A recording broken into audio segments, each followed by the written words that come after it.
Welcome in, everybody. I said I wasn't ready. You say that like you're not ready. Hey, look at this. I'm eye to eye with you. I said I wasn't ready. I don't like this, chat. What's that? You being eye to eye with me.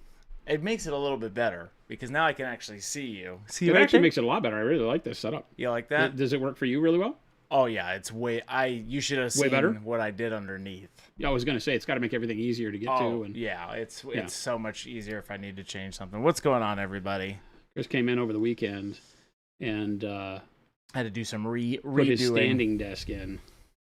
So he's made it standing. But it does go up and down, so Jen can also sit if Jen's ever on.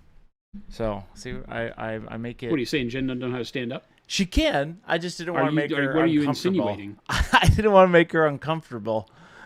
What are you insinuating, Christopher? I think she could stand, but if she wanted the option to sit, I have an option for her to sit. I bet the face cam isn't aimed for somebody sitting.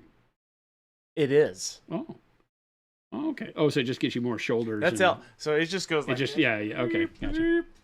That's it. Did he clean the brushes though? No.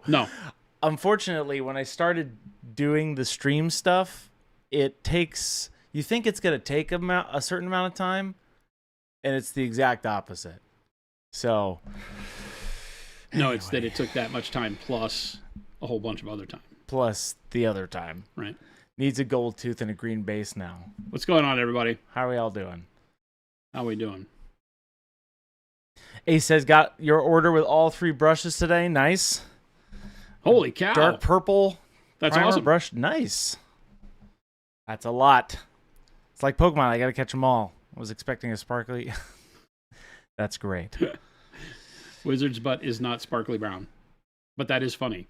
That is funny. That is highly funny. Highly humorous. Double T. I'm just teasing. It always takes me 4 hours to cable management. Yes, it was an ordeal. I paid for it later. There's a lot going on there. Jason, how are we doing today? Yes.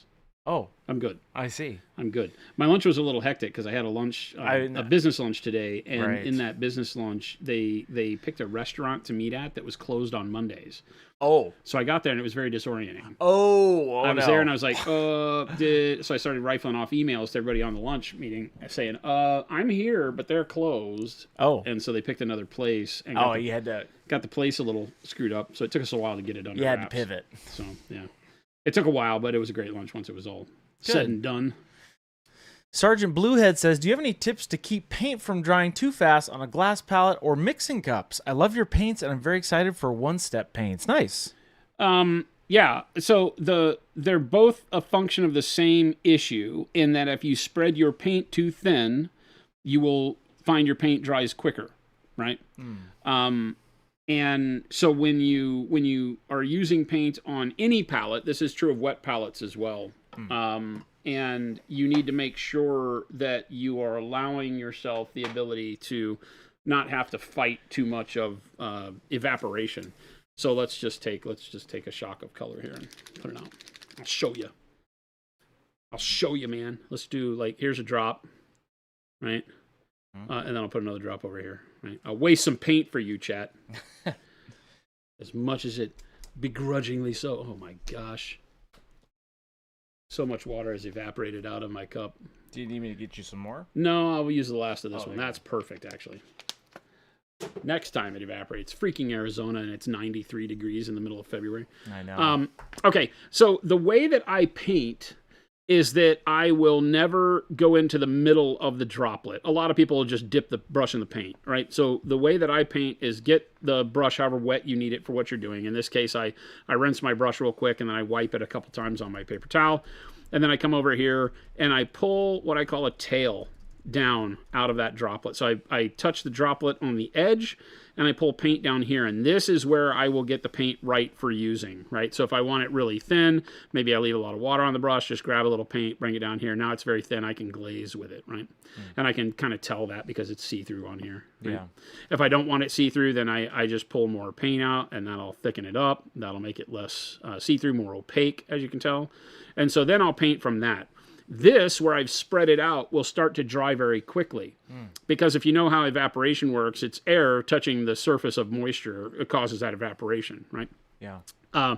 Here you have a tight-knit area with lots of liquid, because that's a lot in that droplet. We've made a big area of paint out of just a very little bit of that liquid, okay?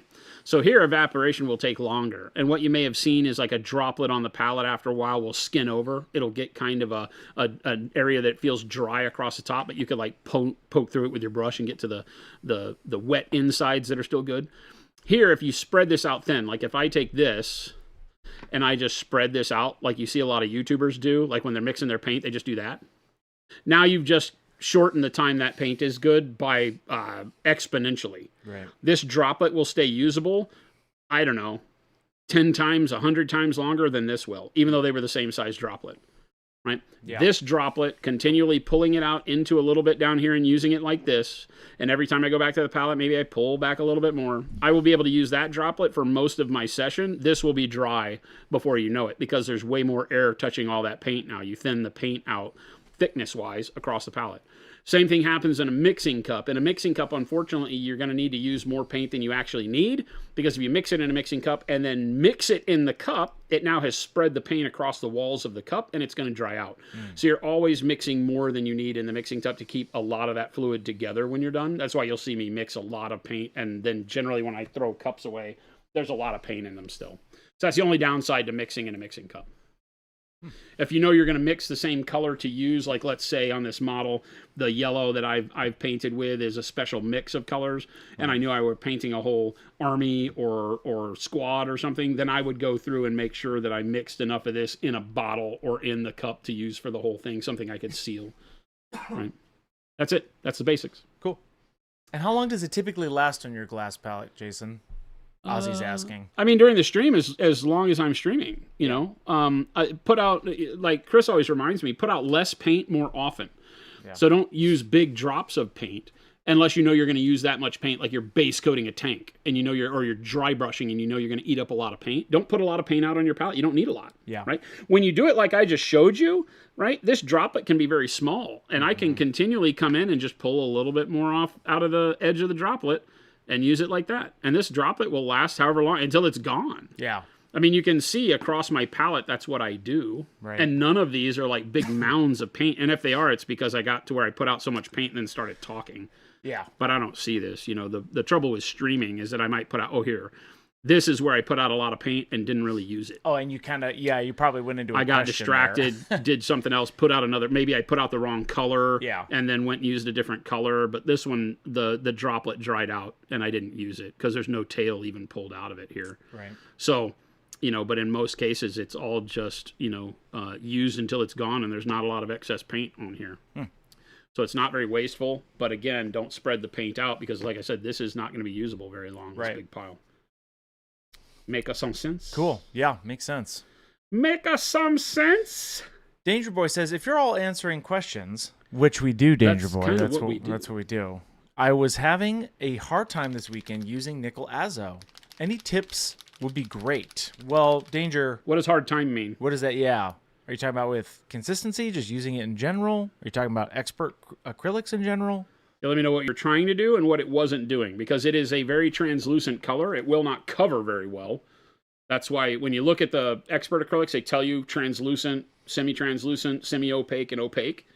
And that'll let you know where and how to use it. If it's translucent, semi-translucent, right, or even semi-opaque, those are meant to layer up over brighter colors in general, or colors in that same family, rather than putting over like a black base. So that may be where you're having problems. I don't know. Let me know. All right, so I'm going to get our... And Johnny's saying, does general humidity affect how long it lasts on the glass? General humidity? General humidity! Where are my toys? Yeah. Where are my toys? Where did I put What did you do, Chris? I was like, general humidity? Is general humidity. 4-star general humidity steps up to the podium to tell us... Sorry, that was a horrible joke. Horrible dad joke. We're known for. That's awesome, though. So what was the question? General, does humidity really affect your dry palette a lot? I mean, we're in Arizona. It's always super dry here. So I want to say not as much as you might think. Yeah. Because in Arizona, it is dry all the time. Our relative humidity is maybe 6 or 7% in general.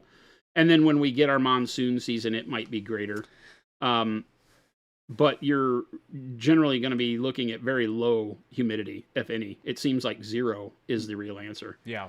And so as we look at that, no, I don't see it. If I'm in a wet climate, I definitely know the difference, right? Yeah. Because the paint will take longer to dry on the model than I'm used to. Whenever you paint in a very dry climate and then you move to a more humid space is where you'll notice a difference.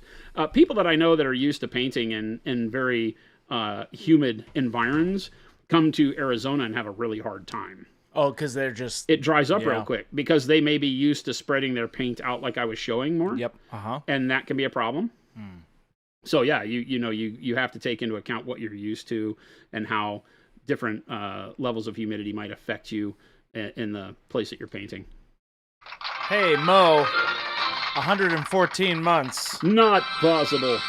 I'm only 55. I haven't even been alive for 114. I see. Oh, that works, right? I think so. Okay, just checking. Just checking, Chris. Just checking. Fooker says... What did you just call me? I asked you a simple question, and you got to get rude. No, this is a question from Fooker40. Do you find folks have any tips for painting green leaves? What's your favorite green leaf? Did we ever hear back on the Nicolazzo before we get too deep? Oh, thank you. Yes, here it is. Danger Boy. I like to mix with Nicolazzo, but it feels different on the palette and the brush than the other expert acrylics. Interesting. Thank you for reminding me. The nickel content in it actually has nickel content in it, and so it will have a different texture, but it thins just the same, operates just the same, so don't let your mind get wrapped up in the actual feel of it on the brush until you go to paint with it, and thin with it like you need. Mix it with other paints like you need, thin them out like you need, and it should work just great. It doesn't give you any problems on the model once you get used to thinning it. Yeah. But it does have a little bit of a different texture just because of the components in the paint are a little bit different, but... There you go. And what's your favorite green leaf workup, Jason? So I guess I have to understand what you're painting. Are you painting something like this where you're, because I've freehanded these laurels on here, and that's not a bad way to do it. The dark camo green into bright yellow green. That's a great one. Or into bright green, right? Mm-hmm. Is a really good color combo because the camo green you can see actually gives you kind of a brownish. When you get camo green next to regular green, it looks brown. Yeah. Right? And so camo green is a really, really good complement when doing green leaves. Now, you could also be talking about something like this, when I'm just doing, this is just like, green, bright yellow green. Oh, I love that. I like that. Or maybe pale yellow. I don't remember what I did on the top of this. Then we put, we did the greens into faded green, and then I did a yellow transparent over the top of all of it, right? So I paint differently all the time, depending on the model, depending on what I want to see on the model. So if I'm doing, in this case, a brown that has a very warm kind of yellow, orangey hue to it, then I might also carry that yellow into the leaves more. Maybe I don't. Maybe I do it with more jades or blues or turquoises to make it cooler than the wood that I've painted. So there's all sorts of ways. I think really what you're looking for is with your greens, do you want to lean into blue or do you want to lean into yellow? Right? Is going to be the key. Because remember with green, you can go into turquoises and lean into that kind of bluish side, seafoam green, blue greens, all of that. Or you can go into the yellows and get into your yellow greens, bright yellow greens, things like that.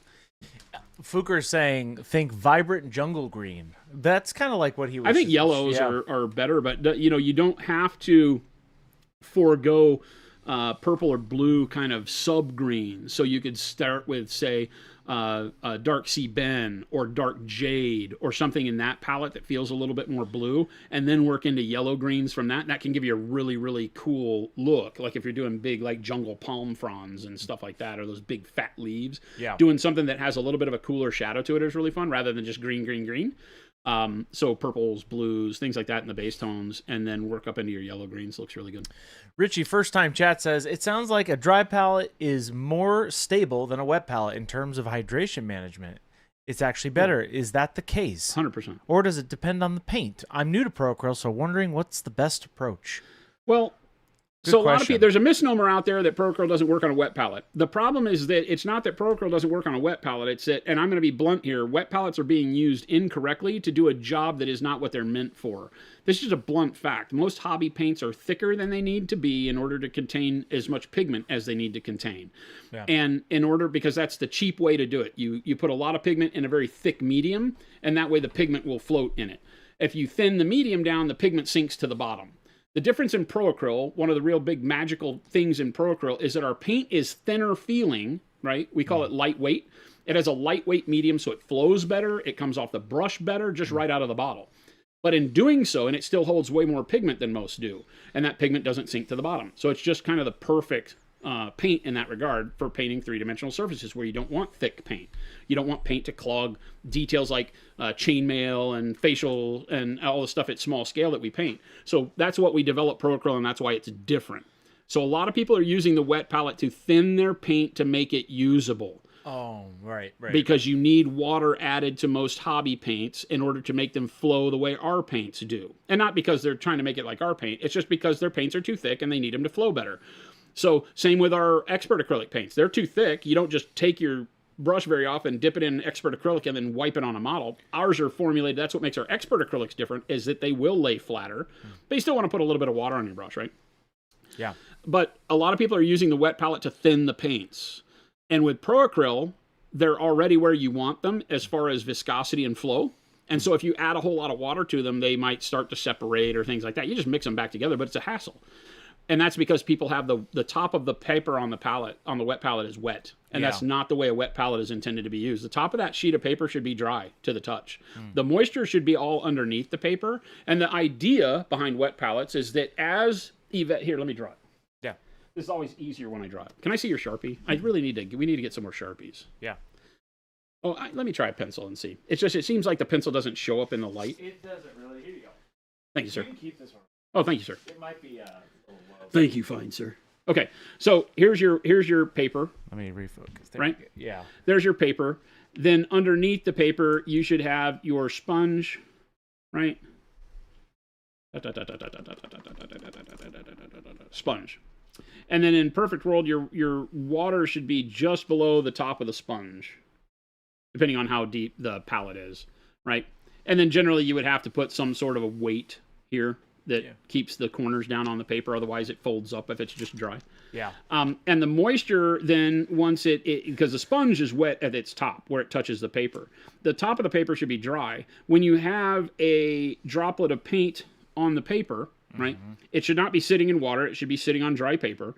And as evaporation occurs, right, I'm trying to draw squiggly lines here, right? Evaporation occurs and water evaporates out of the paint. That osmosis, right, because you have equilibrium trying to be sought here. In scientific terms, this machine, because this is a machine now, this machine sees moisture here and moisture here. And as moisture leaves here, it almost creates a suction that draws moisture up through the paper, which is why the porous nature of the paper is very important. It can't be so porous that water just soaks through it.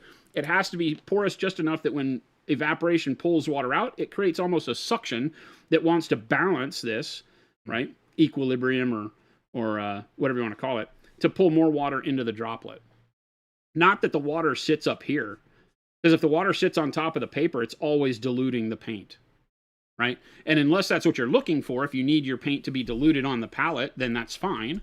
A lot of watercolor, wet palettes are generally considered to be made for watercolor. You buy paste watercolors or the watercolors that come in solids, and you put them on top of here, and then you flood it, and the water helps to make that watercolor easier to use where you're trying to dilute the heck out of it anyway.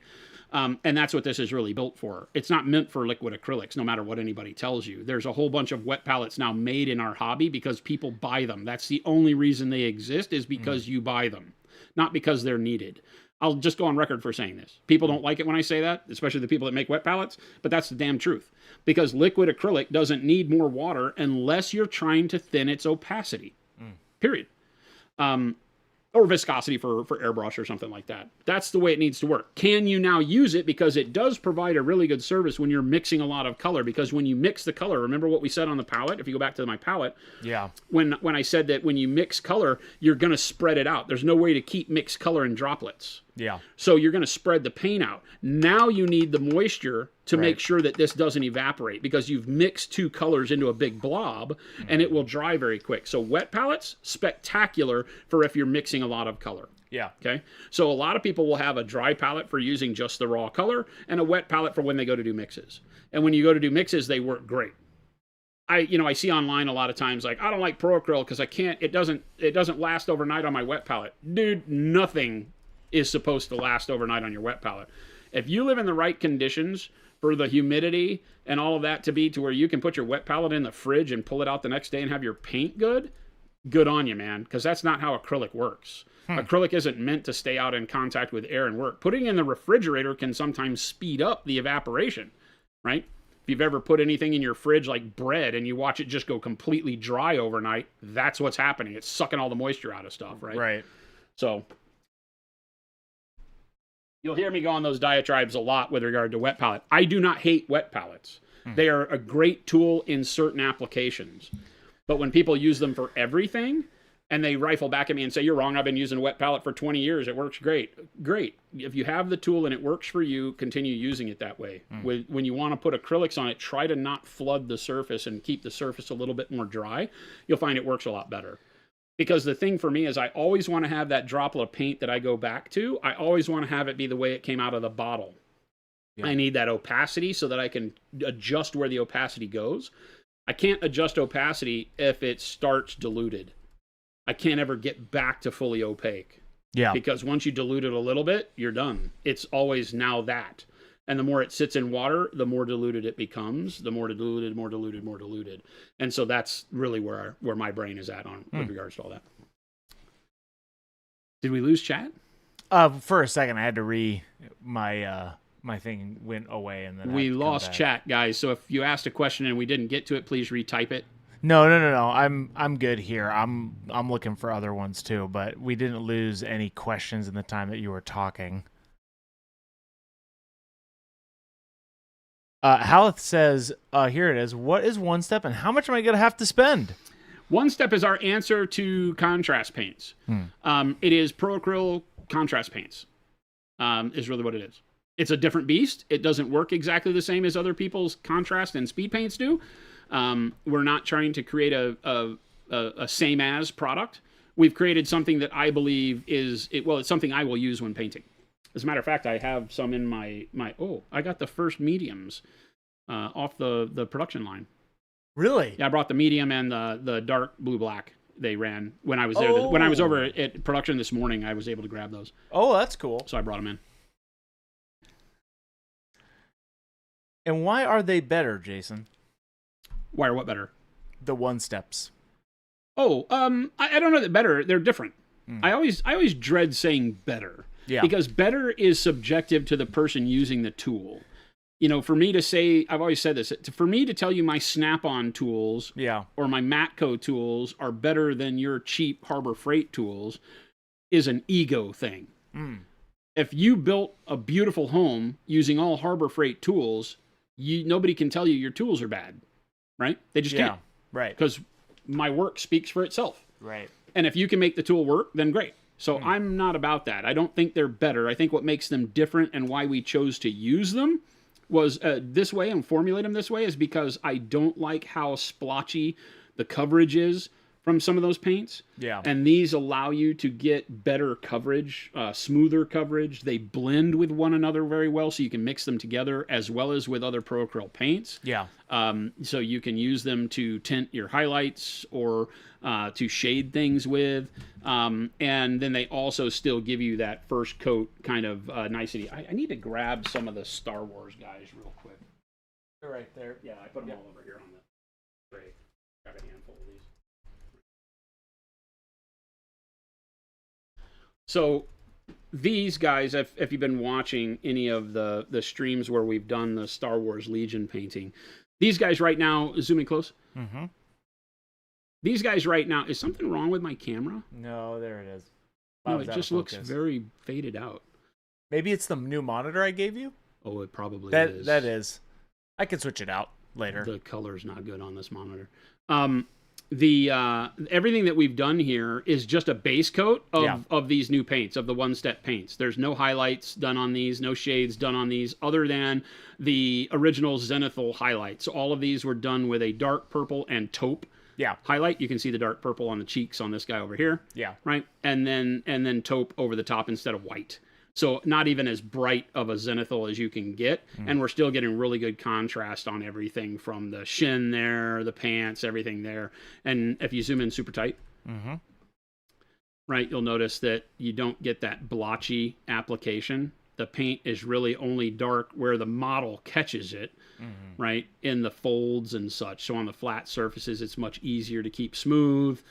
Right, and this was no special application. This was dipping the brush in it and slapping it on. Yeah. So you get a really, really good look.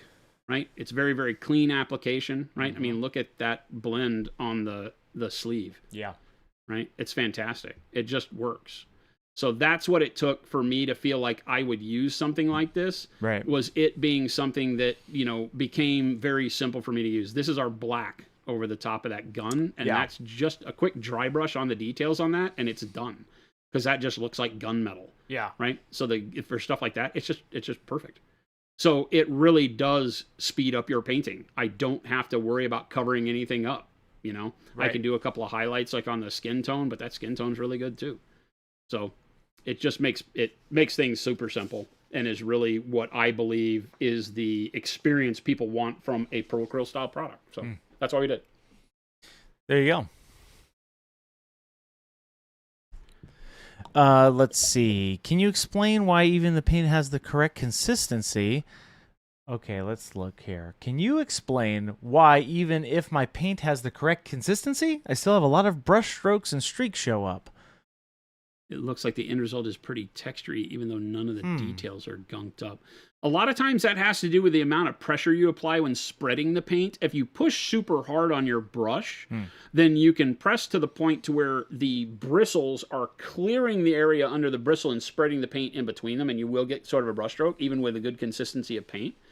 So that can happen. Yeah. If you feel like you're not pressing really hard, then I don't know. Right? When you say good consistency, I maybe it's not good consistency for that particular paint you're using. Different paints will need different consistencies applied to them in order to flow right, based on maybe some pigmentation. I don't know what colors you're using. Yeah. Just to clarify, one step won't reactivate once dry, right? No. Oh, here's a great one. Do you have any tips on how to stay motivated while painting? We get this one a lot, right? You find you start a project with a decent idea and then you start painting and lose interest as the results aren't what you expect. I think you nailed it. When the results are not what you had in your head, you can deflate yourself. So there's a whole mentality here. There's how to stay motivated when painting if it's just that I get tired of painting. Yeah. If you can recognize that the painting is just that I'm just tired of painting right now. I get that way. I get on these big boosts where I'm painting every day, and then all of a sudden I'm just tired and I want to go play a video game or watch TV or whatever it is. Then do that. Take your breaks. Don't be forced, or I always try to say, don't force yourself into the corners of having to get the things you love done under time. Because if you are painting an army to get it ready for a show or a tournament or something like that, and if you're procrastinate and leave it to the last minute to study for the exam, so to speak, then you're going to put your hobby in a bad space because now you're up against a wall and it becomes not fun. It becomes a job. So the first thing I'm always of is don't make your hobby a job. Always remember you can take a break. Make it the thing that you can take a break from, even though it's intended to be the thing you take a break to. Make sense? Yeah. And because that way it will always remain the place you can take the break to. You just might need to take it out of your head. Maybe you are having a problem with a technique you're trying. Maybe your non-metallic metal sucks. Maybe you did some chipping like this and you spread a bunch of paint on there real quick and hated the way it turned out. Whatever. Always take a look at it and say, okay, it's not turning out the way I want. Let me take a breath, step away from it, go look at something else, go get some other inspiration, and come back and then reevaluate it. A lot of times we over-evaluate and over-analyze when we're constantly staring at the same thing. You know, there's that whole thing that we talk about needing an extra pair of eyes, you know, needing a pair of eyes that is not in the know. So show it to somebody else. Hey, show it to a friend of yours and say, hey, what do you think I could do? You know, I'm not happy with these oranges, or I'm not happy with the way the yellow is turning out, or whatever, and hand it to somebody who hasn't been painting it for hours and hours, and let them give you some feedback. You have to be ready for feedback, and you have to give it to somebody who knows how to give feedback. Right? Yeah. You can't just give it to your friend who doesn't paint and say, looks good to me, you know, because then you're not going to take it seriously. So you have to have that group. If you do not have a group of people you can interact with like that, whether showing it off online or whatever, and then you got to be able to take good pictures, that's its own whole rabbit hole. You know, then, you know, you have to kind of look at it and say, well, maybe I just need to back away and come back with a fresh pair of eyes tomorrow. Take that break, take a breather, keep a second model. I always have a table full of models. So if I get tired of painting this guy, I can always grab another model and say, Chris, I'm not wanting to paint that guy today. I'm going to go back and work on the flames on our Sorcerer King guy. Yeah. Right? So we've got tons of models. There's always an ability to move and shake and whatever. So if I come into the office and I'm thinking to myself, you know, I don't really want to do that. You know what I really feel like I want to do today? I want to do basing. You know, I can tell Chris, and Chris will go, ooh, yeah, let's do something like that. Or, hey, I really thought about, let's do this. And he'll give me some ideas, and I can be like, ooh, yeah, we have this model for doing that. There's times where I come in here, and I'm like, I don't want to paint any of this stuff, right? And he goes, well, what do you want to paint? And the other day he made fun of me because I was over staring at the racks of all the unpainted models and stuff we have, and he goes, ooh, you're shopping, you know? And it is. It's like shopping. It's like looking at all the things we could do, and sometimes that's the thing. So build a model instead of painting. You know, guaranteed we all have gray plastic that needs to get glued together. Stop if you're not having fun painting. It's not turning out the way you want. Don't force it. I think that's the biggest thing, is that unless you're really good with putting the brakes on and altering direction right as you're doing it, don't push it, right? I know people that do that. You know, I do that. I go, yeah, I'm not really liking this. And Baby J, he'll reprime the model. Yeah. I mean, if it doesn't hit where he was thinking, he'll reprime the model and start over. You know, he's confident enough in his abilities and his speed that he knows it was quicker for him to say no. Because when I asked him, like early on when Jordan got hired on here, and I've known Jordan for years, but working with him like this and seeing him prime over something that I thought looked fine, right? To him, fine wasn't good enough, and you have to respect that. Yeah. So he was willing to just say, brakes, prime, redo. If you can do that, great, more power to you. I'm not quite that crazy. You know, I typically don't want to reprime it right in the middle of it, but I might glaze a new color on it. You've seen me do it a lot. Hey, I'm not really happy with this. Let's try glazing it with some yellows, or do this, or do that, or do this, or do that. And then you probably, if you're quick-witted, you'll know that sometimes I'm painting a model, and the next day I'm not painting that model any longer. A lot of times I just stopped having fun with that model. Yeah. You know, or maybe it's not turning out the way I want. Maybe it's just I did my part and I don't want to do it. So everybody's going to be different with this, but I think the key is to make sure you're comfortable just taking a break, step away from it. You can step away to another model. You can step away to doing something else, you know, but do so in a way that you come back, right? Be honest and say, I'm going to come back and try this again tomorrow. And in the meantime, I'm going to go look at and go Google painted yellow armor, right? And go look at some pictures and see if you can't get inspiration. You know, I guarantee there's more times when I've gotten frustrated with a painting that I'm doing and I've gone and Googled some inspiration. And by sitting there and looking at that inspiring stuff or finding a couple of photos that really dial it in for me, then I just go right back to painting. Yeah. So I don't even have to take the day. I take 15 minutes and go charge yourself with looking. So that's where my brain goes. But if you're not like that, then you may not learn that way. And by doing that, it might just make you more frustrated because you find pictures of beautiful things that make you mad that yours doesn't look that way. If you find yourself doing that, go watch TV, go read a book, go play with a dog, right? Go play with your kids, go walk around the block, you know, do whatever it takes to get your mind off of it and then come back with a fresh pair of eyes, usually the next day or something. A lot of times I will take a picture of it. One cool way to do it is take your phone camera, right? We all carry a camera around with us all the time. Yeah. Take your model, even though you're not happy with it, take a picture of it and then go do something else. And then later on that day, pull that picture up and start looking at it. Right? Because you'll look at the model differently when it's in a photo than when it's in your hand. And you can, because you can't turn it around, you can only see it for what it is, and you'll pinch in and you'll look at the things. And a lot of times you'll find what you did right and not just focus on what you were doing wrong. And that's that extra set of eyes that you need, that fresh pair of eyes that you need to look at it with. Let the dog or cat chew on the mini you hate. There you go. Turn it into dog toys. Don't let them chew. Don't let dogs eat the paint. Don't eat the paint. Valkiv say, when should you strip over just priming over a model that looks ugly? When should you strip over priming? Jason, you don't really strip. I don't strip models, but that's really because I don't paint very thick. So the only time I say you need to strip a model is when the paint that's been applied to it is so thick you've lost details, and priming just covers more detail. We've all inherited a model or bought a model from a friend, or a friend handed us a model that just looks like a 3-year-old dipped it in paint, and it's just like glommed on. It's like that meme where somebody did 150 layers of bolt gun metal over over a freaking Necron, and it's just a blob. You would have to strip that because it's not worth painting anymore. But other than that, I never strip models. I will always prime it, because even a light dusting of primer, and I've showed you this a lot, when we do like these repaints, right? Remember that that's kind of what we're doing here, right? Is that these models right here, we bought off of Facebook. Right. And this is what they came like, right? Just speed paints and some washes and a base coat. And they're pretty good. He used like a royal purpley spray color on them, and then this kind of, I don't know, stone jade looking color. Yeah. And then it had really good bones. When I saw them on Facebook, I was like, I started asking questions like, hey, are the mold lines clean? Are these things that I could take and just add to your painting? And he was like, yeah, confident, man. He goes, I just did really quick, blah, blah, blah, to get them on the table. And so I bought them and bought a whole army, and then I just quickly dry brush and start painting in the details and change it up to where we can do even things like, wish.com OSL and some fun stuff like that to turn them into models that I'm comfortable putting on the table and having fun with. Yeah. And they don't take a lot. So a lot of times you can look at something and say, I'm not happy with that, and still turn it into something you're happy with just by redirecting the style that you're painting it in, and not even have to prime over it. Right. Yeah. But in a case where like these weren't the colors I wanted at all, and I didn't feel like I could build up over them, then I could just lightly dust this black, and it would just darken these colors enough to where they don't matter anymore as a base coat. And then you can put whatever you want to over them. Remember, you don't have to make them solid black to have them go away. Just turning this to dark gray over these bones makes them completely able to be painted over with anything you want. So, think in terms like that. You don't always have to just blast, rattle can on them. Mm-hmm. You can just go in and do this. And I didn't prime over them again at all. I just used his base coats and turned it into my own color scheme, right? Including the reds and everything, right? It's just do glazes and washes over it until the color turns what you want, and then start highlighting back over that and hit it with some matte varnish, and boom, Bob's your uncle.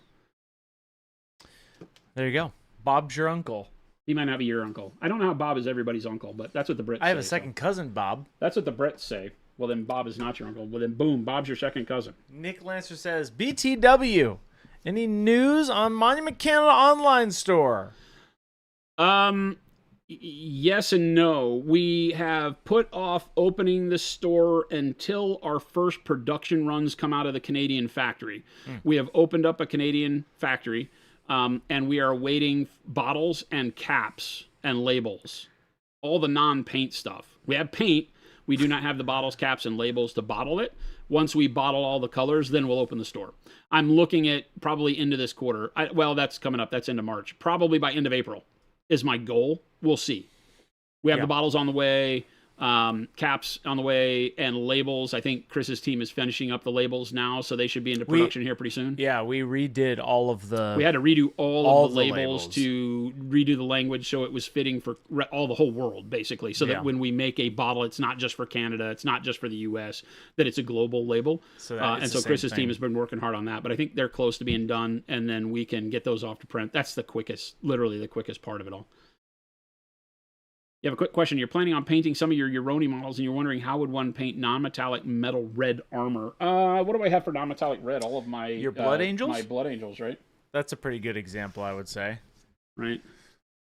So this is kind of just a dull red, what I would call non-metallic metal. Yeah. I'm not trying to make it super shiny, so the gold still has the most polish on these models, but the red has enough of a shine. Really, when you're saying paint a reflective surface and you want that reflected surface to be red, you're doing the same thing you would with any other color of quote-unquote non-metallic metal, is you just want to make a jump to a shine, right? You just want to be able to jump up to some level of shine that equates with it, not being overly dull. And so that's all I'm doing on these, right? Sorry, I hit my buttons. Ooh, yeah. Right. So just being able to take a model and have it, with the shine on the cylinder of the leg that pops out brighter. Your edge detailing should stand out more. Depends on how shiny you want it. Yeah. You could go with more shine than this, but my red is intended to not be ultra polished. I wanted the gold trim to be the polish, so I have more reflection on the gold trim part than I do on the red. So I didn't go in and do like dark reflection on the red. I just did higher highlights to make it look like the edges are tight and it's a hard material with some surface to it. Hey, Mo. I hear you. This one is a little bit shinier. Ooh, shiny. Right. Same principle. This is just more of a shine. This is the 40K version of that. Right. And this guy's just shinier. So it shows you how you can do it. It's really just about, treat it the same way you would silver or gold. It's just you're not using those colors. You're using red. Once you know how to paint non-metallic, you know how to paint every color of non-metallic. It's just choosing the colors at that point. Because the highlight, the draw from, dark to light and all that is exactly the same.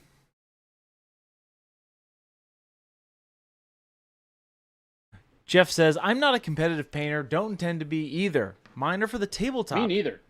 Having said that, I paint metallic colors with metallic Monument, Citadel, and Army Painter. Is this a bad thing? I will wholesomely mix the metallic medium. It feels faster, and I like the look. No. I don't think you can ever do a bad thing if you like the outcome of what your paint job looks 100%, like. man. There is nothing wrong with metallic paints. I mean, look at that's one of my favorite workups of that Marine. Right? This kind of bronzy gold is one of my staples when doing Space Marines. It just fits the narrative. It works really well, and pulling it off with metallic paint is super easy. I'm never mad at this, and it looks great on the table. Anybody tells you different, they're wrong.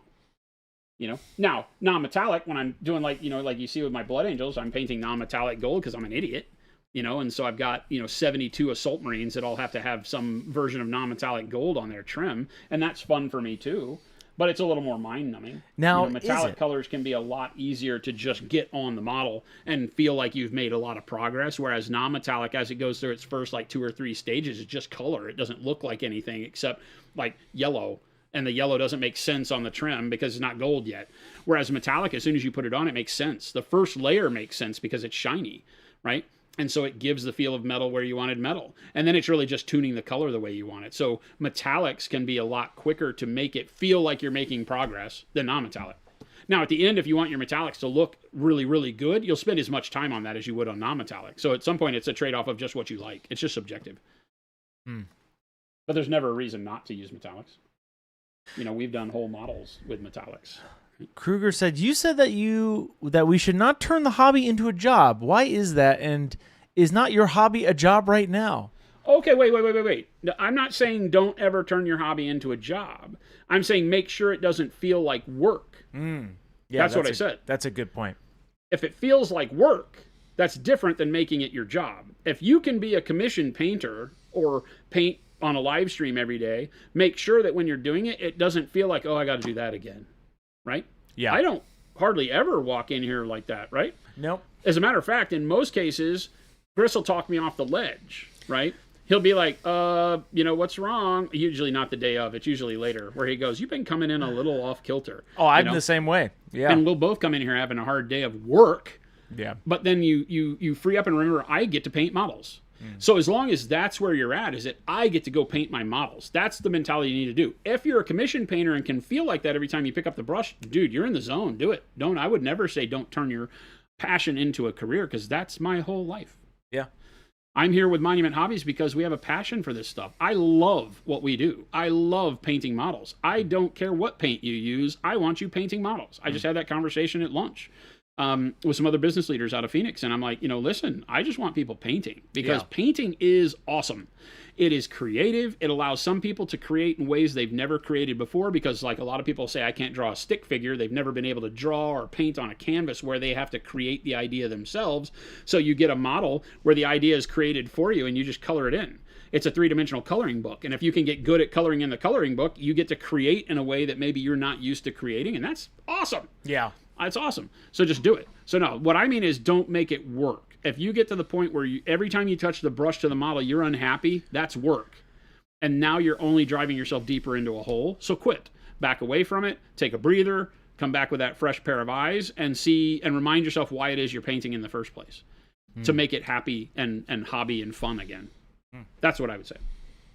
So yeah, don't I'm hoping it doesn't come across like I'm saying, oh, no. I mean, Yeah, that described exactly what you're meaning. Yeah. Roadside Miniature says, getting into miniature painting saved my life. There's a lot of therapy. Awesome. There's a lot of therapeutic relief when it comes to art too. So, specifically for me too. I say it all the time, is that if I can let one person find the kind of therapy that painting gives you as you go away from whatever ails you in the world, whether it's the madness of the world or just the madness of your personal life, if you can go away for just an hour a day or an hour a week, yeah, right? Get to the point where you use it as that. But we did do a video where I say specifically, do not expect too much of it. Remember, your hobby should not be something you go to cure what ails you. You still need to be working to cure what ails you.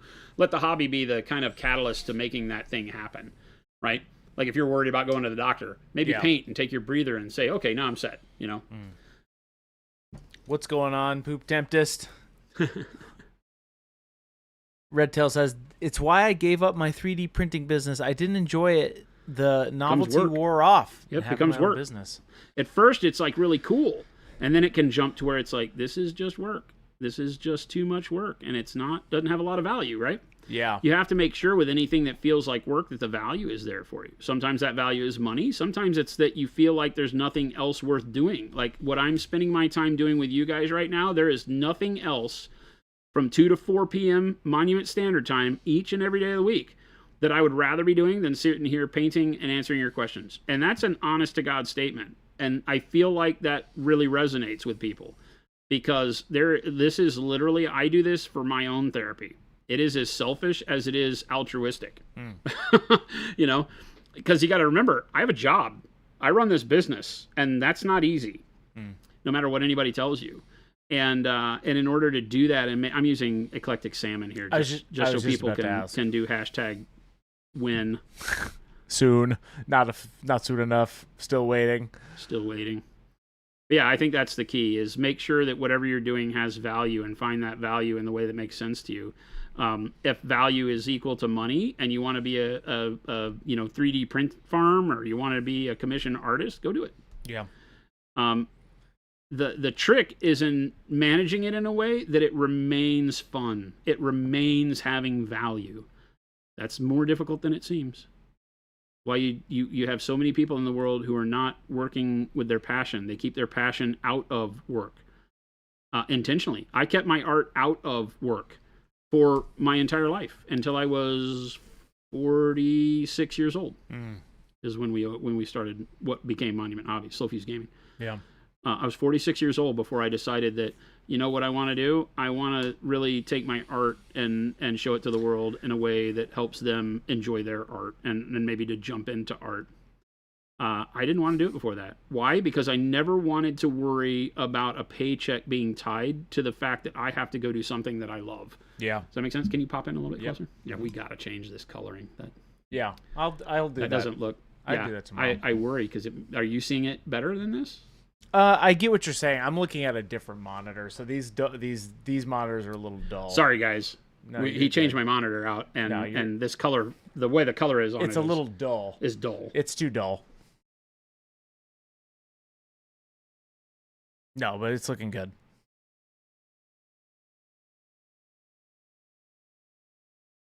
Nick Lancer says, do you use sable brushes for your metallics? I'm afraid of using or destroying mine. Yeah, sure, you can. Clean them when you're done. The metallic paint up in the ferrule will be more harmful to the overall health of the brush over time. But if you clean it, you erase that problem, pretty much. Just clean them when you're done with them that day. They're going to have the same effect on synthetics. So technically clean all of your brushes every time you use them if you're doing metallics, because the hard particles of, either aluminum or mica that are in the paint are going to cause problems for that brush no matter what you do. Yeah. So taking the time to clean your brush is key when using metallics. But it doesn't matter what brush you use. If you feel like the sable is the one you get the best control out of, use the sable. A lot of people will say that, oh yeah, never use your sables for it. But I think that's more of if you don't take care of your brushes, don't use your sables.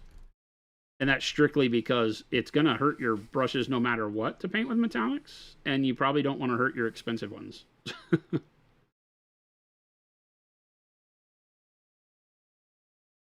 assuming that sables are your most expensive brush.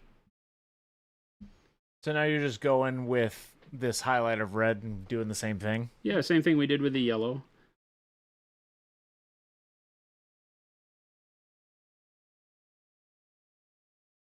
It's that minuscule deets and doots portion that just creates that dimpled surface, gives some dimension to all of our chips that we did with the sponge there at the beginning of the show. Mm-hmm.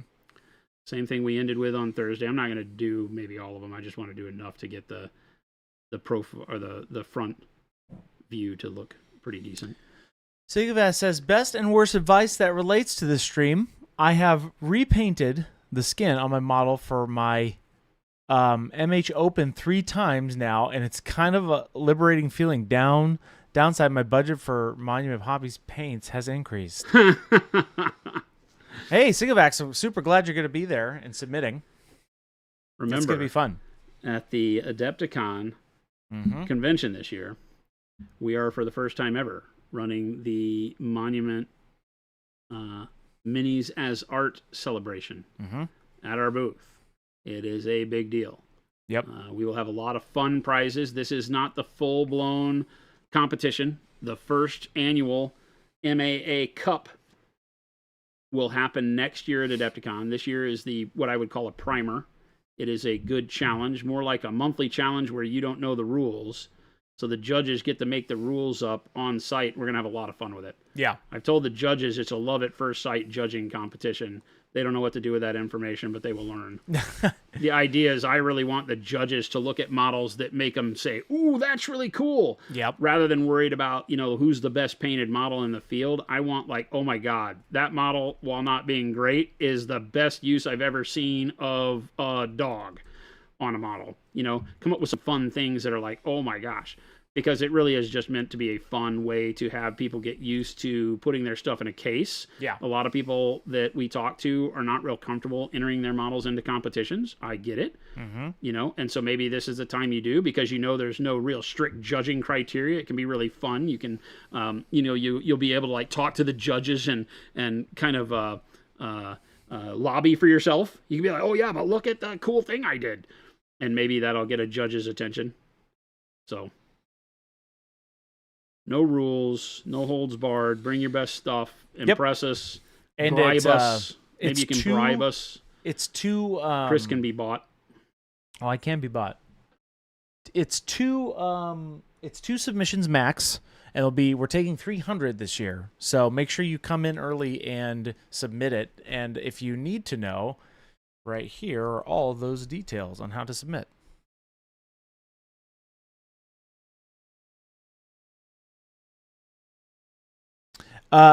Lumberjack says, oh, played a game of Masters of the Universe. Nice. How'd you like it? With all the minis available to play with. It was so much fun. Got one of my friends really into it. We're going to be playing a lot more often. It's a board game, right? Yes. I don't feel like it's a battle game. I think it's like an RPG style, like a Hero Quest or a Massive Darkness style game. Okay, gotcha. Plus, Tim, you've painted all of those. Yeah, so you got the whole box painted. That's awesome. I'm sure it looks amazing.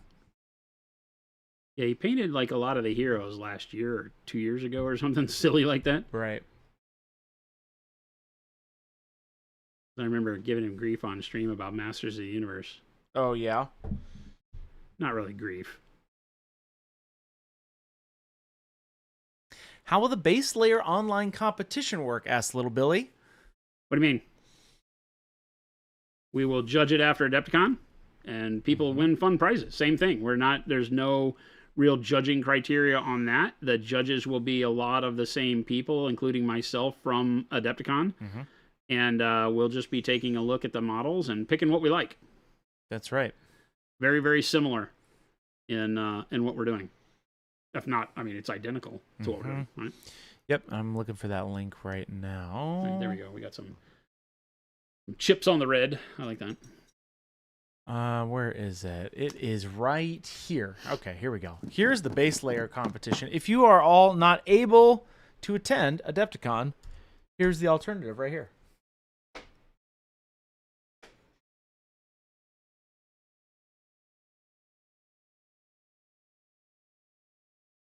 Agrippa says, I do have a product question. I have a rattle can of the matte black primer. Yeah. But it is but I put it over an old metal GW model. Okay. After it cured, it retreated from the recesses, cracking all over the model and the folds and crevices. A second layer seems to corrected it, but I was wondering if I did something wrong.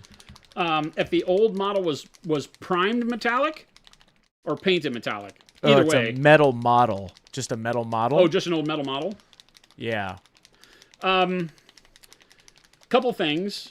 That old metal model probably had dust collected in the recesses, the hard to reach spots. And then when you put it over the dust didn't give it ability to lock to the model. So that first coverage of paint that you're noticing then lets the second coat do well is something that you should have done at the beginning, which is go in and do a light coat. The light coat of kind of just fuzzing your model, just feathering primer on there.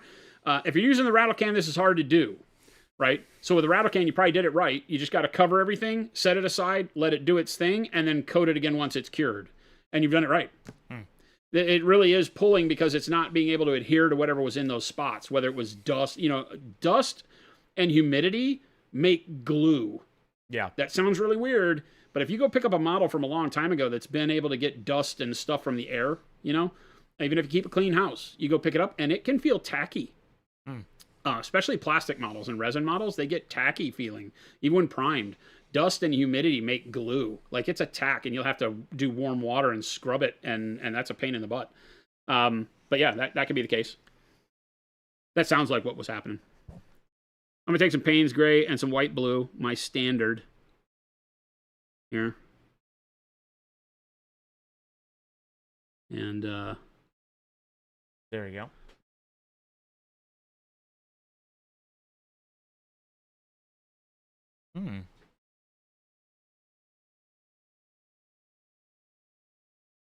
That's a big shine.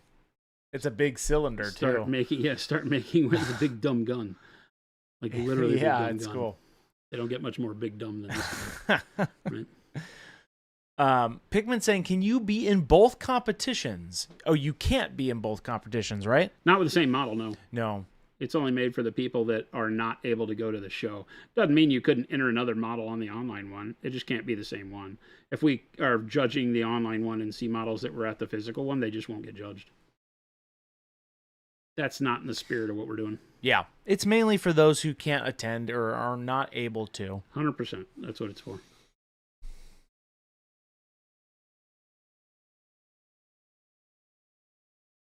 Yes, it is a massive fister gun. Shades. Fisters! It's something. It's a big sigh, Chris. What do you mean? Yeah, it's a big gun, Jason. It's a big damn gun. It's a big gun.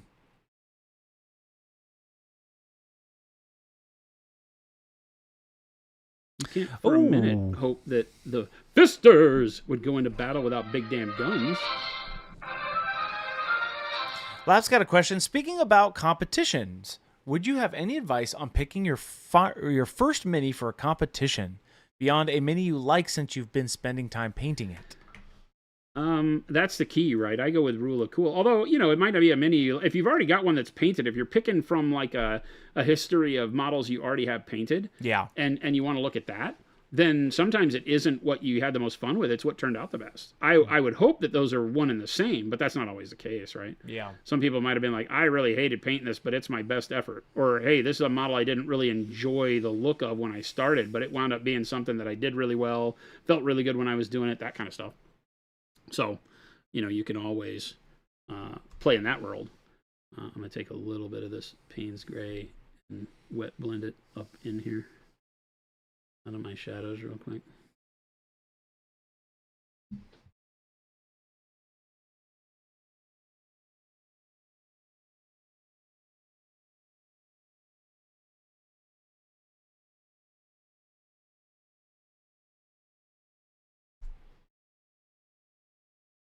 What's going on, Awkwardish? Yeah, it's going to be a great time. So if you're going to Adepticon, make sure you bring your mini. Put it in. Do it. Submit it. Do it.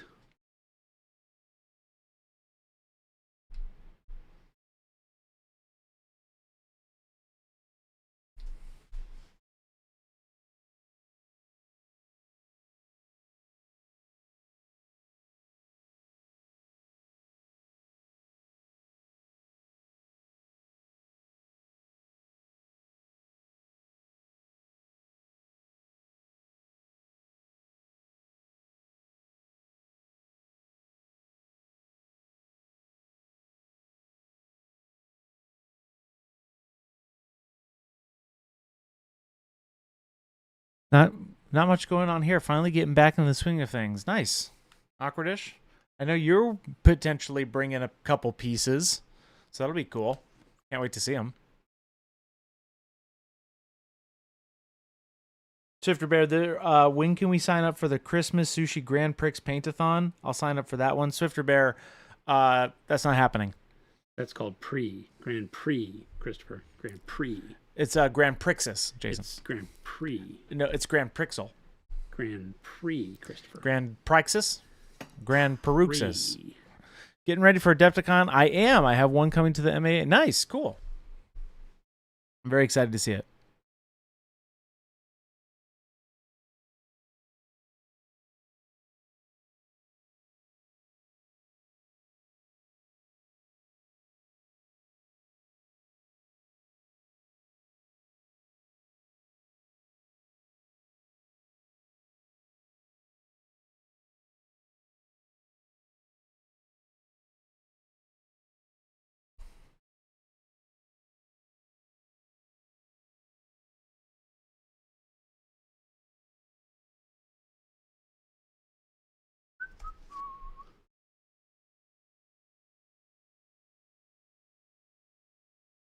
I'm excited to see what all people bring. Yeah. Watts is kind of surprised with only 300 entries allowed people enter more than one. We'll see, right? We've given ourselves a little bit of space in the cases, not a ton. But if we have like a lot of people, we also say on there we reserve the right to refuse multiple entries should we be overloaded. Yeah. So we might get, if you bring two and we've already had, it look like we're not going to have enough space, then we'll say you get to pick one of those. Yeah, and in the reality is, it's like, okay, if it's 300, fun, so it's 150 people who have the potential to bring two, right? And there's, but we'll see. We'll see how it goes, Wad. Just like what Jason was saying. We don't know. It's not a lot of time. Right. There's a lot of people who would normally compete that would not be able to put together a model they would feel good about, that they haven't already painted for some other competition maybe. And, this year we're not doing it for all the stakes. There's not big money prizes this year. It's a lot of fun.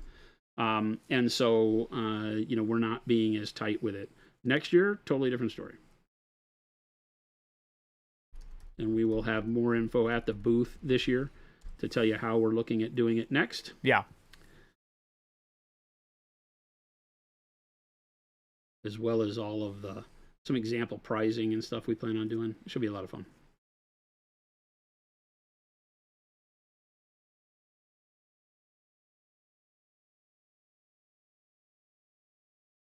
But there will be some great prizes this year. Nick Lancer says, can we get a zoomed in shot of what correct consistency paint looks like from Jason for base and layering on Jason's brush to help with the ballpark expectation of my own progress? What consistency looks like? Yeah. Like on the palette, maybe? It's going to be hard. Because it's so different, the consistency on the palette is the way the paint is out of the bottle. I don't do anything on the palette or anything. So for basing or for base coating, I would take like my number 6 brush and I would wipe it. I would clean it and then I would wipe it on my paper towel 2 or 3 times. So there's not enough moisture to leave big blops of water, but enough to make it wet on my finger. See how it's shiny? Yeah. So that's how much moisture you want. It'll make your skin shiny, but not leave droplets of water anywhere. Not at the stop of the brush stroke, not at the beginning of the brush stroke. It just puts a little dampness out. That would be base coat. And then I will go over here and I'll grab some paint. And this is just the paint out of the bottle now on a wet brush. That's all it is. And so it will give me this. You want to zoom in close on that? Yeah. It'll give me that kind of consistency. Right? So along the edge of the brush stroke, there'll be a little bit of material so you can widen out that brush stroke and continue on to the next and the next and the next and keep going how you want. Yeah. Right? If I were to paint that on a model. There he is. Again, I'll go clean my brush. I'll wipe 1, 2, 3. I'll come over and grab some Payne's Gray. Typically, if I'm base coating, I'll still take a little bit off so I don't have a big blob of paint on the tip of the brush. And then we'll just go in and we'll paint with it.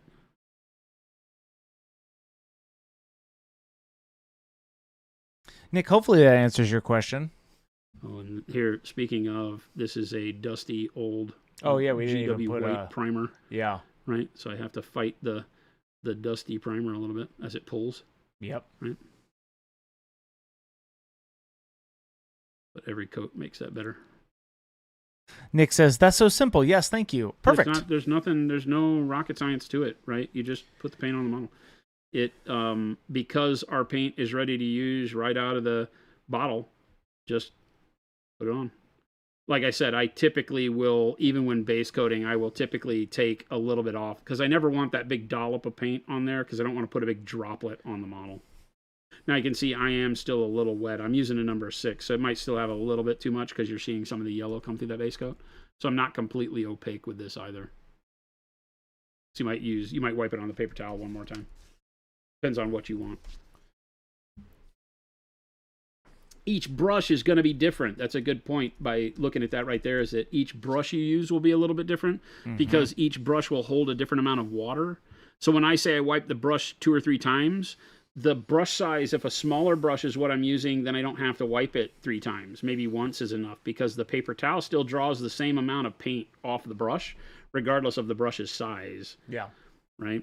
So you got to be careful in that regard that you don't take off too much if you're using a small brush. If you're used to, big brush. Scorcher says, your willingness to answer questions, sharpen our skills, and increase our enjoyment of the hobby is nothing short of incredible. Thank you. No, thank you. I really appreciate that. It is what we're all about here. It's the whole reason for doing the show. I want people to feel comfortable and confident in their painting because this is the best hobby in the world, bar none. Golf and scuba diving are great, but you still come home and paint. Golf and scuba diving. That's my story, and I'm sticking to it. That's a good point. You can't always be golfing. No, you can always be painting.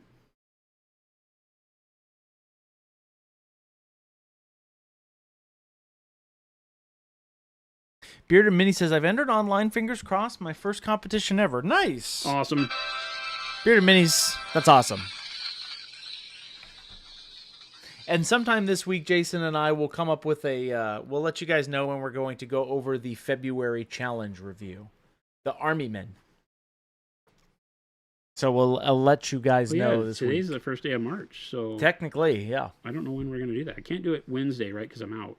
You're out Wednesday. Aren't I? Are you? I think so. I think I'm out. Maybe not. Oh, maybe I think I'm back in time now. You have something on there. No, I think I'm back in time. That's not the imaging thing is not happening. Oh, okay. Yeah, it says you're coming. It says you've got. I'm supposed to go have a CAT scan. That's a little scary. Yeah, it is. I'm supposed to go have a CAT scan on Wednesday, but they denied my insurance coverage. What? Lame. They're out of network. Is that what they call it? Out of network. Yeah. Even though my in-network doctor recommended them, so I don't know what that's all about. So I got to figure that out and then go get it. Don't worry, chat. I just have to go get a CAT scan to make sure that my ear bones are correct. Because I've had hearing problems for a long time. Yeah. They just want to make sure before they go in and do any type of work that they know what they're dealing with as far as alignment of the bones in my ear.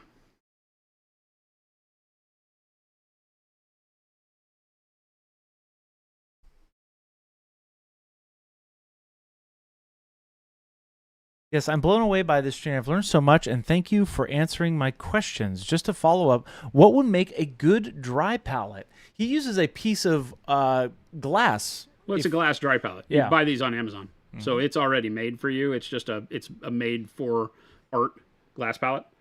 So you can get them on Amazon or probably you probably get it at the art store. Yeah. I don't know.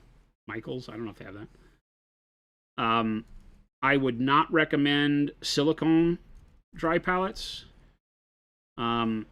It seems like a good idea until you realize that the acrylic paint doesn't really come off of it very well after time. Yeah. Whereas the glass can always be cleaned and scraped. So I really like the glass. We kind of changed to glass years ago and never looked back. Chris washes it once every couple weeks when we switch projects. And it works fantastic. Tracy Farmer says, if Jason doesn't have any better plans for the gun barrel, can you do a heat effect bleeding? A heat effect bleeding? You mean like the... like that exhaust manifold heat. What's that called? What's the scientific term for that? Like heat bloom. It's just the way that heat reacts to metal. Some people call it staining, whatever you want to call it. Rocco says, once my transparent white starts clumping, there's no bringing it back, correct? I already bought a replacement, but want to make sure I can bring the old one back before I chuck it. You can mix water or glaze wash medium into it and see how it performs. Yeah. They typically will stay good. It may be that you feel like you're wasting more material, but you can get it back to usable. I to the point where I never think about it. If mine comes out a little clumpy, I'm always I paint with it. It may not go through the airbrush ever again, but that doesn't mean that it can't work well for you off the brush. Nice.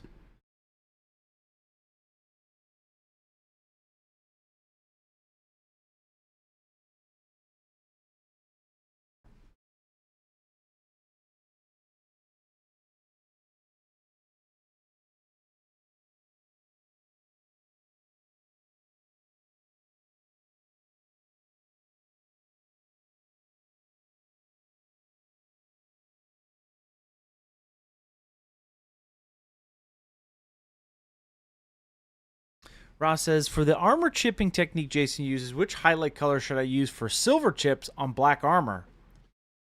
Silver chips on black armor. You want to know the color to actually do the chipping with? Like I use black brown, you want to know what to use on black armor? Or maybe you're already saying you've already done silver chipping. What would you highlight it with? Yeah, I need to understand what you're looking for. If you use silver to create the chips, then like you're kind of pigeonholed, because what's going to be brighter than silver to highlight the edge? White. Yeah.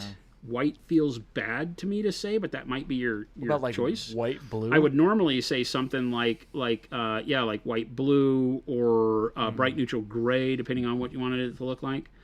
But you may be beyond that if the silver is too bright already. Maybe do a little bit of black wash over the silver. Yeah, I typically would not use metallic for chipping. And I'll tell you why. Because the shine eliminates the ability for your chip highlight to have any value. Okay, so you haven't done the chips yet, Ross. If you haven't done the chipping yet, don't use metallic. You want to make it look like metallic, then use like a neutral gray for your chips, and then bright neutral gray for the highlight. Nice. Right? That's going to make it look like the inside of the armor is like, like if you took a black ceramic tile and chipped it, well, that would be like probably white underneath. But it'll be bright underneath with the neutral gray, brighter than what you're seeing here. Like I'm getting contrast here because the chip underneath is dark for whatever reason, which makes it seem like if you took the yellow off, it was primed brown. Yeah. Right? So you just have to understand that on black, it's going to be different because you do a lighter chip with the light neutral gray, light neutral, with neutral gray, and that's going to cause your contrast. And then you highlight that with bright neutral gray, which is kind of your almost white, or white blue if you want to, depending on how you're highlighting your black armor. Ghostwater Manager says, huge fan of your paint, and I'm really picky. Been a professional artist for 20 years. You guys are amazing. Hey, thank you so much. That means a lot. Thank you. Thank you, Watermaners. We appreciate that. Magpie is saying, I'm trying to achieve an orange-brown fox-inspired armor with bronze and copper. How would you approach building up to orange bronze? Ooh. That sounds cool. Not with metallics, right? Are you using... You're using just normal color? I'm trying to achieve an orange-brown fox-inspired armor with bronze and copper. With metallics. With metallics. Mm-hmm. So our copper leans to red, right? Yeah.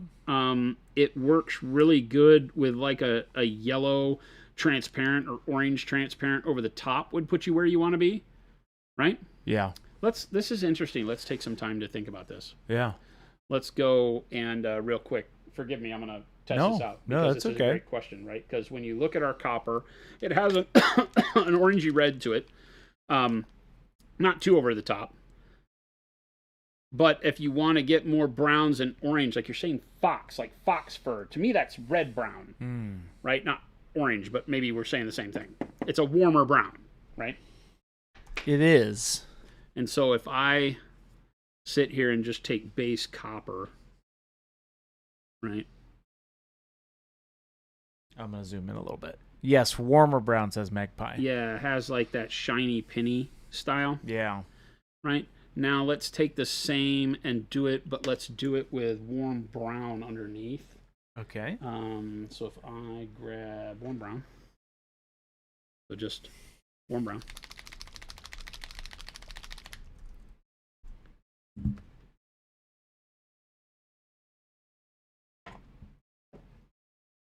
We'll do this 2 ways.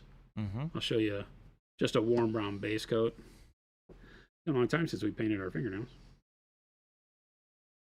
I say our fingernails like you guys are doing this at home. No. Okay, now everybody paint your thumbnail. They might be. Brown. I bet you one person out there in the ether is doing this right now as you speak. Maybe it's Magpie. I hope one of you is out there doing this with me. Solidarity. Magpie's like, first of all, I do. There you go. Perfect. Fantastic. Solidarity, baby. This is perfect. Can you kick on the compressor real quick? Oh, yeah. Give me my ability to quickify this.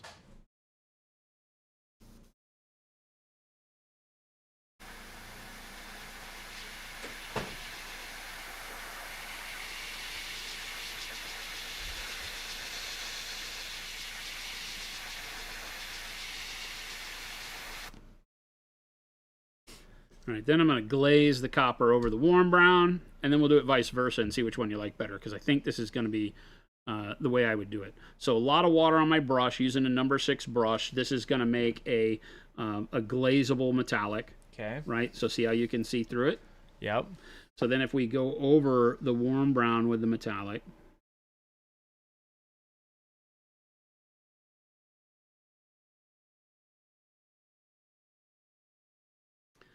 might still be a little cool, too cool.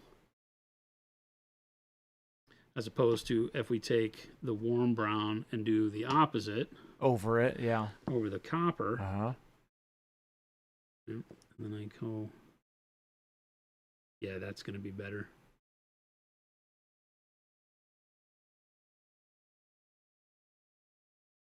The problem with glazing over the metallic is you're going to lose some of your metallic shine. Yeah. That's still pretty good. No, I mean... Right?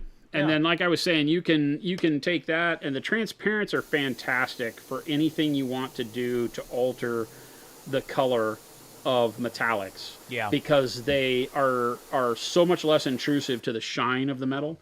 So let's take a bit of orange. Magpie says, this is brilliant. That's exactly what I was trying to achieve. Yeah, so I mean, something like that feels pretty good on that one side, but let's take a bit of orange. This might take it too far over the top. But just to show you what your capabilities are, because with the transparency, you can layer this to your heart's content. So if I take another one, I mean, and again, my brush is now loaded up with enough water to leave droplets of water on my finger. Yeah. And then I thin out some of the orange, transparent over here, to where, again, you know, this is going to give me that kind of covering.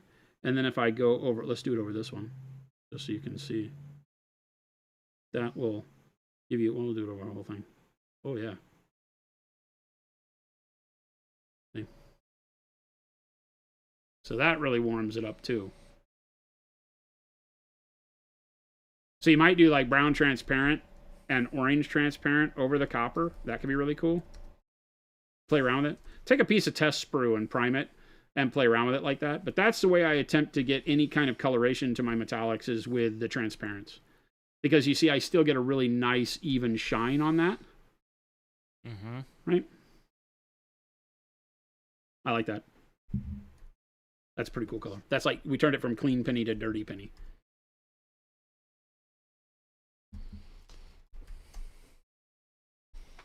Want me to turn that off for you? Oh, yeah, you can. You're not actually ever asking if you can turn it off for me. You're asking if you can turn it off for you, so I need you to be honest. I know. Because I would say leave it on, because what if we decide to use it again? But you will say it bugs me, so I'm turning it off. And I will take time to turn it on again when we need it. This is the Chris that you have to deal with. I'll turn it back on if we need it. You want me to turn that off for you, buddy? Chris, hey, Chris, boss. Just tell me what movie you want to see. Say what you need to say. It's easy. Hey, speaking of what you need to say, it is 3:30 p.m. Hey, guess what, Jason? Chicken butt. We don't change for daylight savings. That's coming up for all of you out there. I'm so sorry. Already? Yeah. It feels like we just did this. They always do it. And by they, I mean the rest of the country. And by the rest of the country, I mean call your Congress people and tell them not to do daylight savings. That's on you. What a waste. Panic bomb false. False. Anthony Mister says, could you just thin an opaque paint sufficiently to make a glaze or a wash? 100%. That's what I did first with the warm brown. I'm just always looking for ways you can simplify things. Yeah. And if you can use a transparent paint to get there quicker, if you're not comfortable with thinning paints down. A lot of people are not comfortable with thinning paints, but still want to be able to get really good results. And so as you build up your confidence for thinning and getting it where you want, using stuff like transparent paints or a glazed wash medium to thin down your paints is a great way. Never be embarrassed to use, I dread calling them training wheels, but they're kind of like training wheel techniques, right? Use them. Yeah. They're there for your use. That's what they're intended to do. Helping you out. Helping you build some confidence so you can understand, I don't know, we get a lot of questions. What is the right consistency of paint to paint with? And that's like asking how long is a piece of string. I need to know what you're trying to do. I would like to be able to say, what look are you going for? Do you have anything that you can show me that, really exemplifies what you're wishing you could do? Because that's how we get to the real truth of the matter, so to speak. But there's tons of ways to skin a cat. Isn't that what they're saying? What the kids are saying these days? I think that's what the kids are saying. Who are these kids? Who are these kids and where are these cats? Why won't they get off my lawn?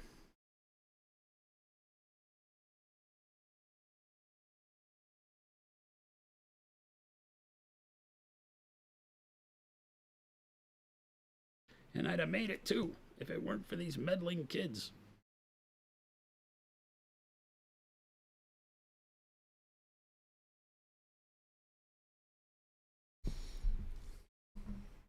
Do not eat the cats, says Wirehead. We won't. Oh, yeah, don't eat the cat. Pikmin says, I tend to prefer the transparency for glazing. Makes it much easier. Yeah, they definitely can. They don't give you the color range right out of the bottle that you might want, so you wind up mixing more, but they're great for it. The transparency glaze, super easy.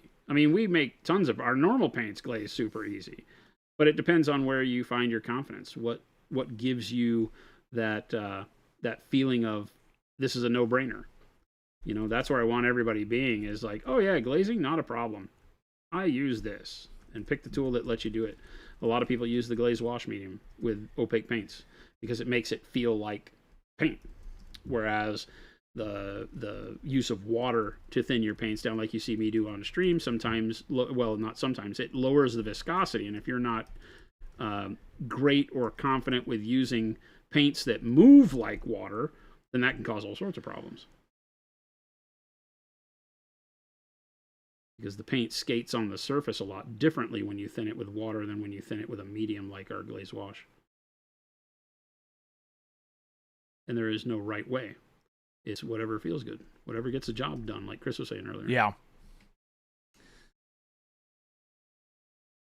So he's talking about skinning cats, but it tells me not to eat the paint, says Lumberjack. We've got some flawed... you know what? Hey, I didn't come up with the skin the cat thing. Call your congressperson. We really like that bit. Call your Congress. While you're talking to your congressperson. Don't blame the messenger. Yeah, I tend to be I will post Magpie says, I'll post a photo of the finished armor once it's done. Nice. That was actually a very helpful demo. Sweet. Cool. Glad that worked out. Roadside Miniature says, I have a paint question. I use mahogany like Frank's Red Hot. Nice. Okay. I put that on everything. But I really want to broaden my horizons when it comes to the ruby brown base tone. What colors would you suggest looking at the non-necessity replacements, but other options? Oh, great question. Burnt sienna is going to take you more into your warm orange breadth of browns, which can be really neat. I'm a big fan of that. And then it really is like up to you. There's a lot of ways to mix to get other colors that work really well there. But that's one of my favorites. Then you start getting into like royal plum and dark burgundy, right? Which are not the brown side of red, right? They take you into more of a blue, and purple vision for shadows. So if what you like is that deep rustic red, why would you want to move away from mahogany, I guess is my first question. Use the tool that works. If you feel like you're too one-trick pony, is it because all your models look the same? Like when you do red, it always looks the same. You want something different? Because then I would say, well, step out of red a little bit into things like I said, like purples and dark blues and stuff like that, maybe. Mm-hmm. That can help a lot. Again, I'm going pretty wet here. These are very thin layers that I'm doing to get some brightness into these areas. I'm still using this way too big brush, but whatever.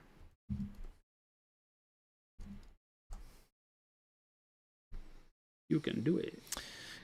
Ghostwater Miniatures, we do have big announcements coming. We've already announced the name of the one step. We've announced our MAA celebration. That was about a month ago. And then also, we will be teasing... Well, no, we're having the teaser cup as well. So these have been coming out, but we've already said the one step. I think that's the announcement you're talking about. But yes, we've already stated the one step name. If you haven't been following that. That's what we just did last week. Last Thursday.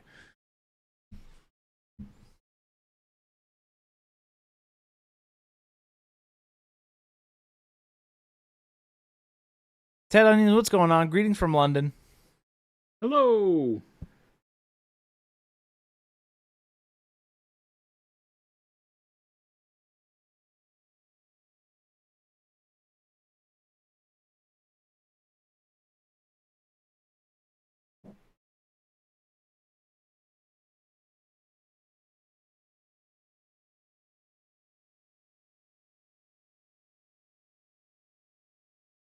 Roadside, I want that stuff in a bad way, which is good.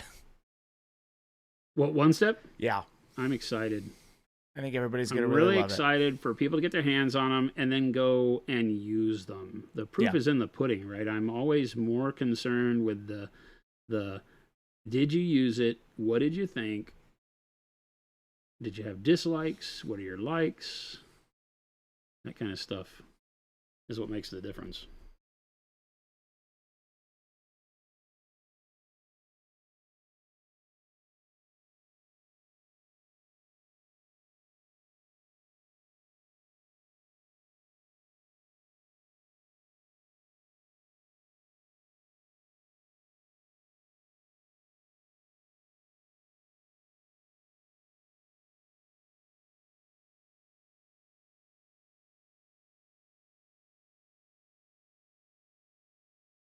Mega the Odd says one step equals airbrush glaze for days. Yes, he also did a it does. He did very, very good. Yeah, too. he did that through his airbrush over that Zenithal and that spider.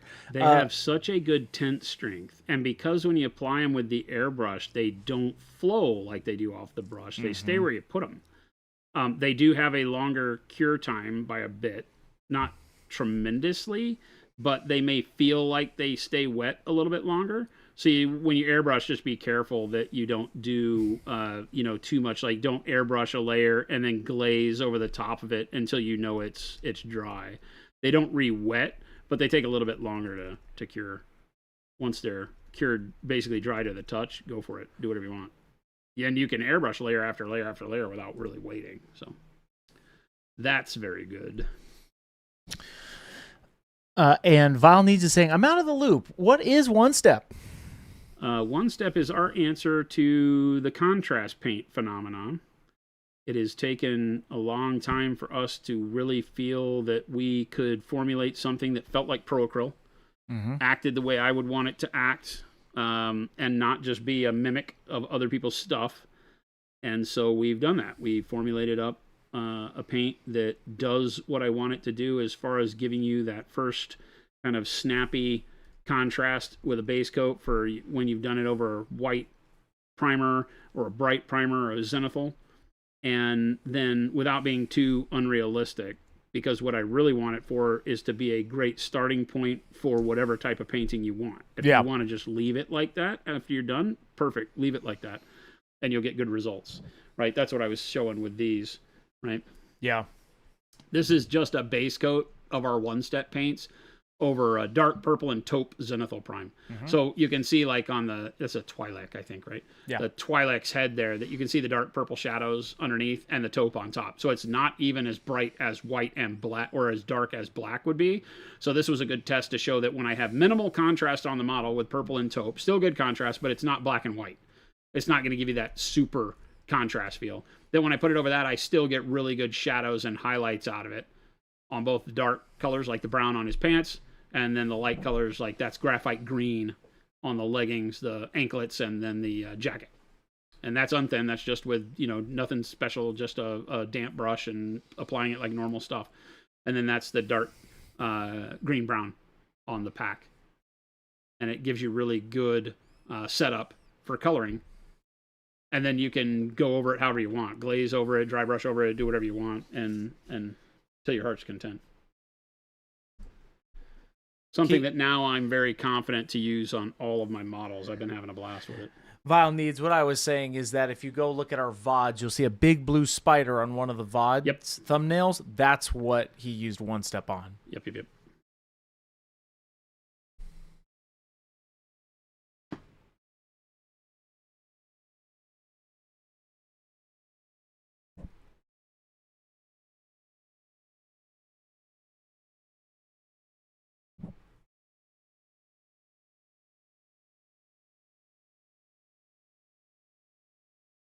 And Nicholas, just to say this legally, one step is not the version of baby food. It's not what? It's not our version of baby food. Baby food? We cannot eat like one step. You get it like a little baby. Don't eat the paint. That's hilarious. What are you doing? We're not. No. What are you talking about? I'm still calling it special baby sauce. Food. People have been calling it fast Wirehead, food. I'm still calling it special sauce. Sorry, not sorry. We named the medium special sauce. The medium is called special sauce. We've told you this 1,000 times already. The one-step medium says literally, not in little text, in big text on the bottle, special sauce. We did that for you.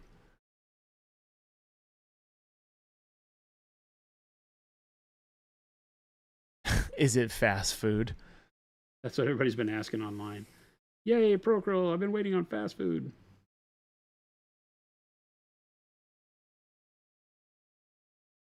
Eat the red paint and make you go faster? No. Maybe. No. Of course not. Unless, wait, no.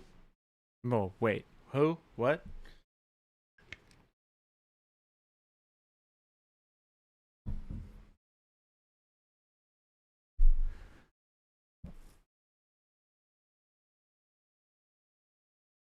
Why can't you eat the paint? Because it's paint. You shouldn't do that. What are you talking about? Why can't you eat the paint? A nod to chat. That's right. Procryl is people. Ted Onions, that hasn't been confirmed either. Only a couple of the colors have any people parts in them. I don't know about that one. We cannot confirm nor deny that there are people in the paint. No, we can confirm, and we do deny that there are 0 people in the paint. You crazy mixed up kids. There's no people in the paint. You don't eat the paint. Just sit there and put paint on the brush and paint your models like normal people. There you go. You ready? Prisoner says, wait, you deny there are 0 people? Okay. Prisoner, beep boop. There are many people. Bright yellow green tastes like orc. No, bearded minis, we don't do that. That means there are people. Yes, prisoner, there are people out in the world. I'm derailing us from all of this. I'm taking us away from this. Jason's doing non-metallic silver. There you go. Doing non-metallic gunmetal. I'm sorry, non-metallic gunmetal. That's what I meant. Gunmetal. That was a test, Jason, and you passed. And I passed. Thank you. You like that? Glad that I had this conversation with you. Jesse, who I keep forgetting to mention it, but great job on the HNPS ad. Oh, nice. I'm glad you liked it. Thank you. It was a lot of fun. Hoosier, Chris just sighs and changes the subject. That's the point of the sigh, Hoosier. I'm getting us back on track. You're starting to get it. Hey, my toys. Set that anywhere. My toys. Jeez. Oh no, my toys, Jason. Did that scare you or what? Hey. Don't scare easily, but my toys are okay. Perfect. Clean up on aisle 3.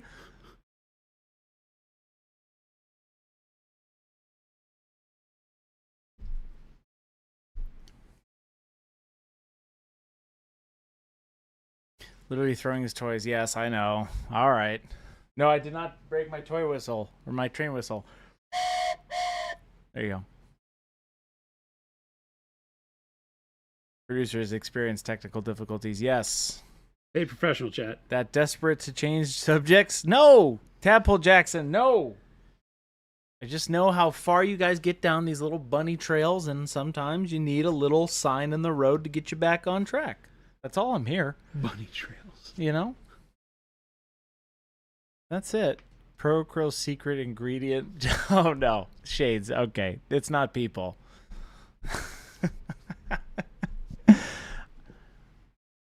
Big Pearl, I just got here. What have you done to Chris? If you just came in... No, Jason, no. Don't tell the people. Rabbit holes? I don't know what to tell all of you. Does the sign say eat more paint? No. Anakin, yes. It's okay. My train whistle's fine. We're alive and well. Look at that, chat. See how quickly I got us back on track after I literally had an accident? Look how that's crazy. Agrippa says, question for Jason. When did you realize that Chris was wildly overpaid and you considered it charity at this point? Wow. That's nice, Agrippa. I earn every penny. Thank you very much. And that's the end of the stream. Looks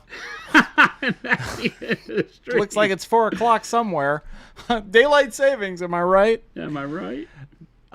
Just so that you're all aware, we do not change our times. You do. That's a great segue into this bit about daylight savings. We don't change here, which is amazing. I'm so sorry, but the stream, I think, next week will be different for you guys, technically.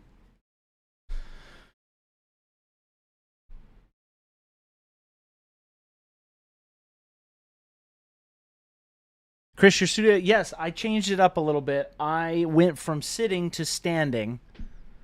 That's the difference. So now you can kind of see I got this thing in the background. I have an area over here to where I can put something. I got this fancy little light that's like the glowy light. And my camera is more straight on to kind of mirror Jason's a little bit. Mine's more straight on. His is more to the angled side, but that's it.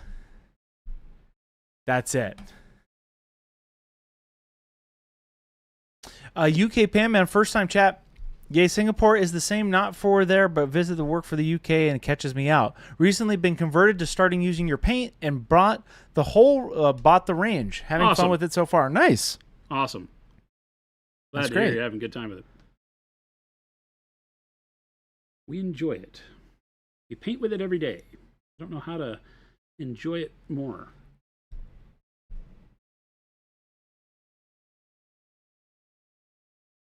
Baldman, I do not hate Slick Willie's feta chili.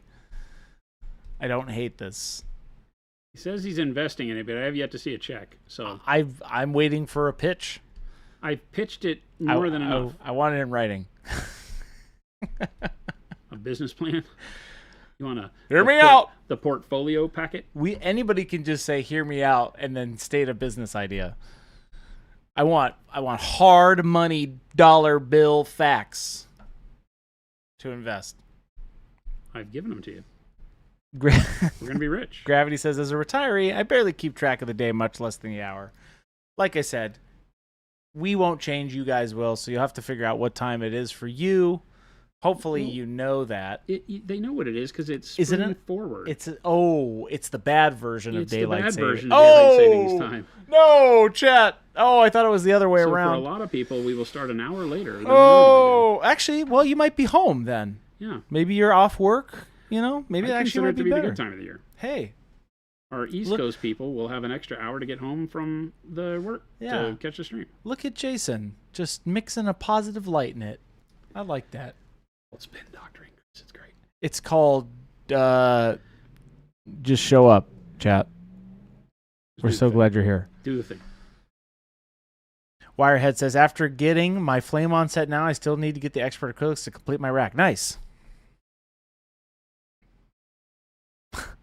Pickman says, I've told you time and again that I'll gladly be your executive chef.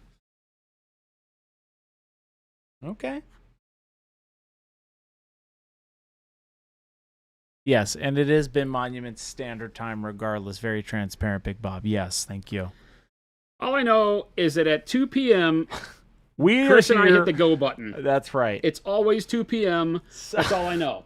Well, sometimes it's a little before or a little after. Okay, it's always around 2 p.m. Lumberjack, does that mean the giveaways will be at 6:50 now? Oh, man. You people. Maybe.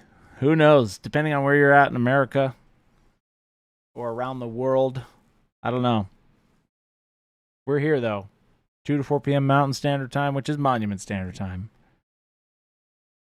Pickman says, UK P-Man says, are the Signature Series limited edition? Is there something I should stock up on or expected to be ongoing? Nope, they're ongoing. They are ongoing, not limited edition.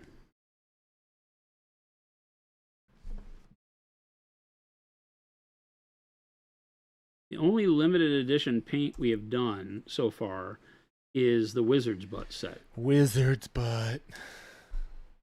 And that's because we don't know how to... Well, we reserve the right to make a color, but sometimes we don't...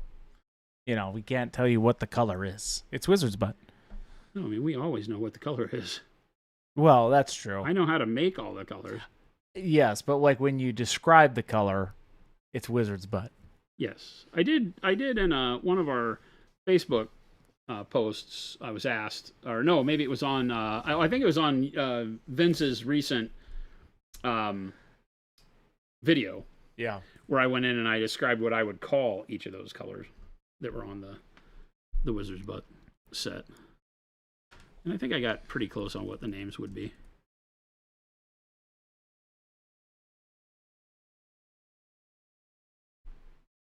Never take my precious Payne's Gray away. It's not going away. Richie says, at 6 a.m., start here my new breakfast TV. Nice. 6 a.m.? Are you in New Zealand? Where the heck did you say you were? Singapore? Onion said New Zealand, ? Lumberjack, I've been working on your impression for a long time. That is spot on. It's better than his Jason impression, which is hooty hooty hoopity hoochie hoo. I'm Jason. Hoo hoo hoo. That's okay. It's not okay. It's also my don't sound anything like that. It's also my Tom Bombadillo. Bombadillo. Loopadoo. This is my life. What I get to look forward to. Swifter Bear says, quick question. How do you deal with slotted bases? I've recently subscribed to War Machine's monthly loot box, and first mini I got has a slotted base with a non-slotted mini. Yeah, they do that to you. How do you deal with those, Jason? What do you do? Do you They're fill a pain in the ass. You glue the model around the slot, right, which sucks because then the slot runs right down the middle. An easy way to do it is if you take a piece of... I forget what the tape is called. It's not masking tape. It's more like a paper tape, and you put it over the slot.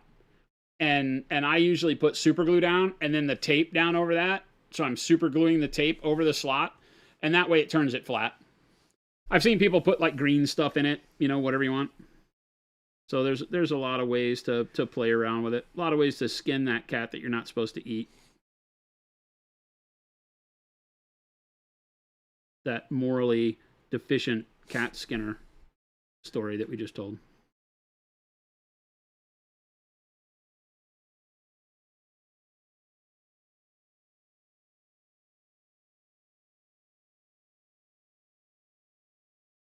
So yeah, a piece of tape, glue a piece of tape down, take painter's tape or something on the base, then glue your model down.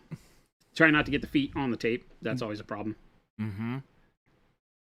Ballman says, Chris, how many times do we have to tell you doing that impression is elder abuse to Jason? I'm a protected class. You and your protected class. I am. I'll still do it. We see that. Jason really likes that one, so I'm gonna keep it. I'm gonna keep it going. Yeah, that's what I do. I think he likes it. It's yeah, it's something. I mean, it's cool, isn't it? It's something, right?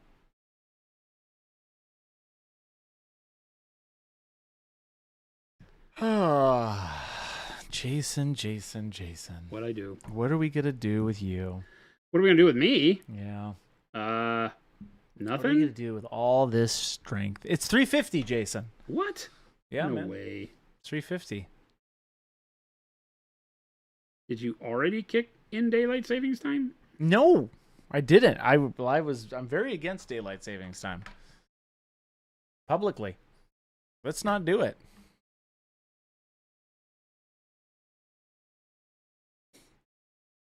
In another week, it won't be until an hour from now. That's right, Big Bob.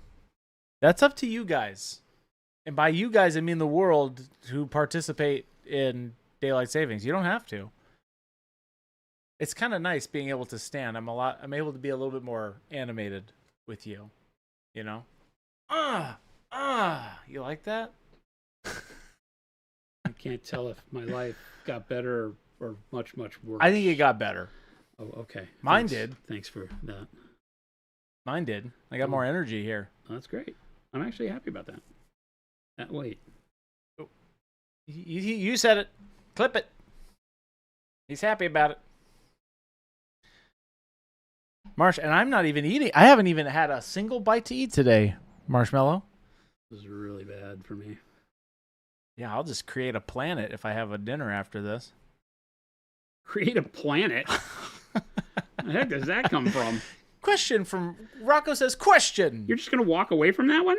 Jason, you perplex me with secondary reflections you've added to that barrel. I always thought secondary reflection should be a step down to the brightest value at the brightest. I'm sorry. Help me understand. The secondary reflection on the barrel you're saying is too bright or not bright enough? What are we saying? Like this? Yeah, here's the question. I've toned it down. It's like a half step or a step down from my bright reflection. Is typically the way that I do it if I want to do it on a cylinder where it still has some punch. You know, it could be argued that it should be closer down here. You know, or maybe there should be like a little bit of touch from like reflection at the level of the fingers down here too. Once I get the fingers done, they'll be black, so they won't really have a ton, but there's an argument to be made that there would be a little bit of reflection from the hand if I had it be a shiny glove, something like that. But help me understand what you're asking. Help me, Rhonda. Help me, Rhonda. Let us know what you're really trying to ask, Rocco, and I will convey it to Jason. Too bright, yeah. That line is about as bright as your brightest value. No, it's not. That versus that. You lessen the brightness by narrowing the line. Right? Oh. So even though it's the same color, thinner here versus full blast here keeps it toned down. Right? There's an argument to be made that I probably should have brought my brightest shine over, but I have all my light hitting from behind, so I kept it on the cylinder like this, where it's more appropriate to the way the whole gun is. But I could adjust it just not for realism, but just to keep this all in line. So we might do that. We might pull all this counterclockwise. So because when you look at them at the front, you know, you don't get the bright shine at all. It's back over here. So I probably need to do that. Probably rotate it counterclockwise over onto the front of the gun. Even though that doesn't make a whole lot of sense, but I have shine on these So I would have that bright here, and then this would push down to here, like rotate about 1/8 of a turn around, so that my line. Let's do that. We don't have a lot of time here, so let me just keep doing what I was doing, and then we'll fix that tomorrow. That's an argument to be made, but no, I don't think it's too bright by any means. Rocco says, okay, I think I understand. Do you do that by lessening the opacity? Yeah. Yep. That's how you get a lot more work out of each color you paint with, is by playing with opacity, so that, white, blue right now, if I run it thinly, if you watch that video I did that says just do this, it talks about this in terms of, a thin version of a paint gives you a different color because it blends through to the layer beneath it. Like that. That's white blue. But notice how it's a different brightness where it all piles up at the end of my brush stroke versus out here. So it's going to look like a blend of like 2 colors as opposed to just one. And so you can use that opacity to your benefit. And when your brush stroke or your brush load is getting more empty is the right term, I guess. You don't have as much paint on the brush. Then sometimes you'll take a step and take that less amount of paint and go do a lower opacity line because it won't give you as much vibrancy.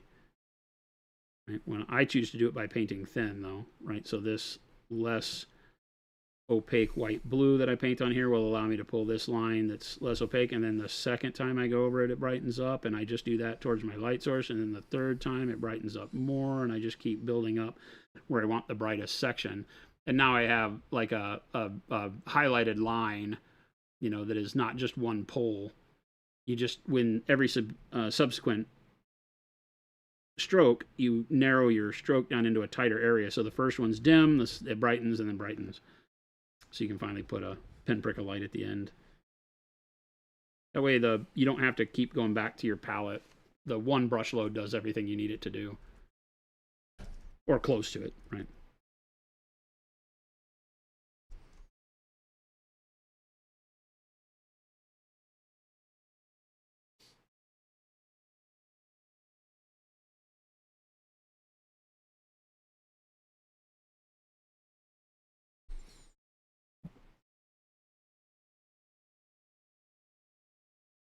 Back with a more opaque white blue. Just put it there at the top of that for a little bit of shine there. But wipe off some of my hand, and now I'm back down to where I have, still got too much moisture.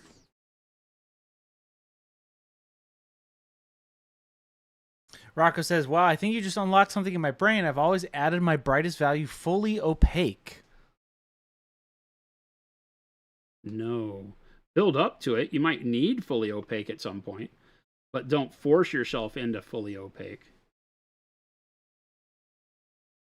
Right? Kind of let your opacity build so you get more power out of that color. And you may not push it to its full opacity.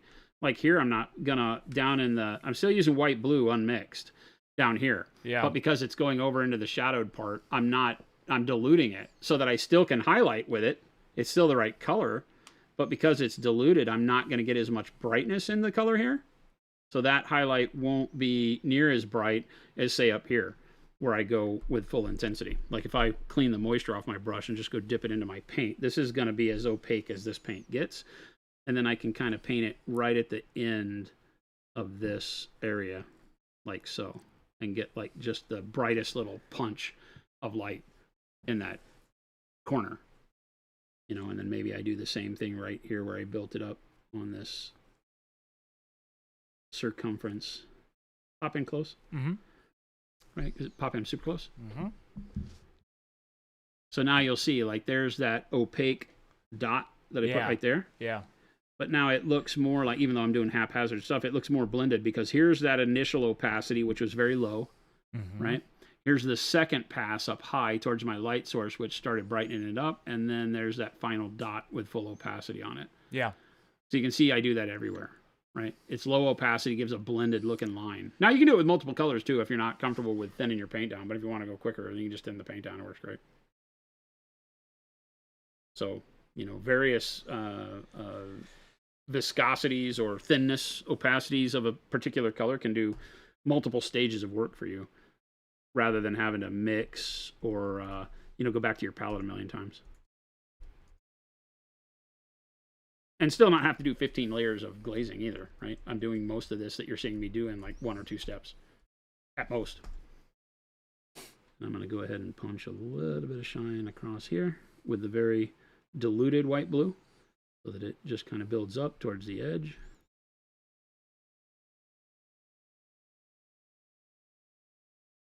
Okay.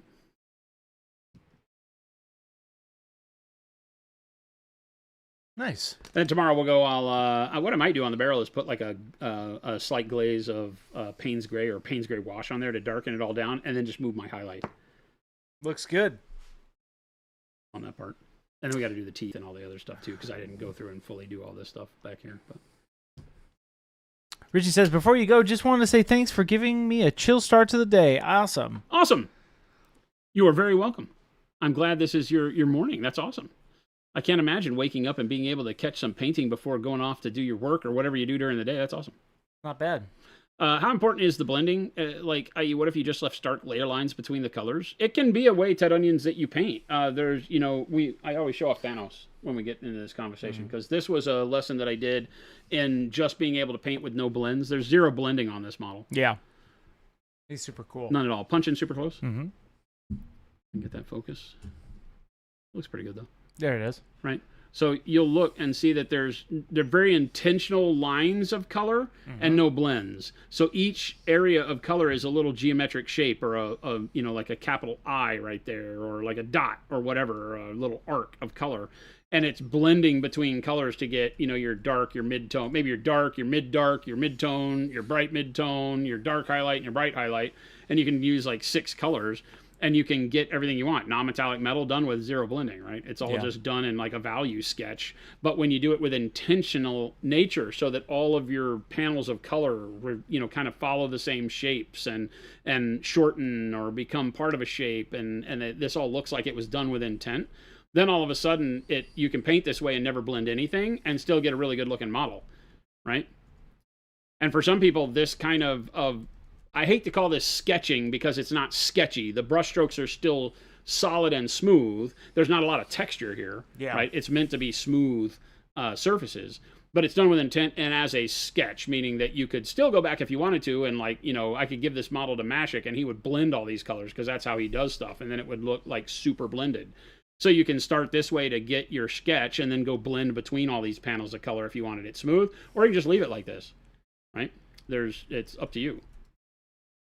And so that was done as a way to show you that kind of comic style ability to do what they did before they had, like computer blending and all of that. Nice. Good stuff. The painted version of a liner cut image. Kind of, yeah. Yeah.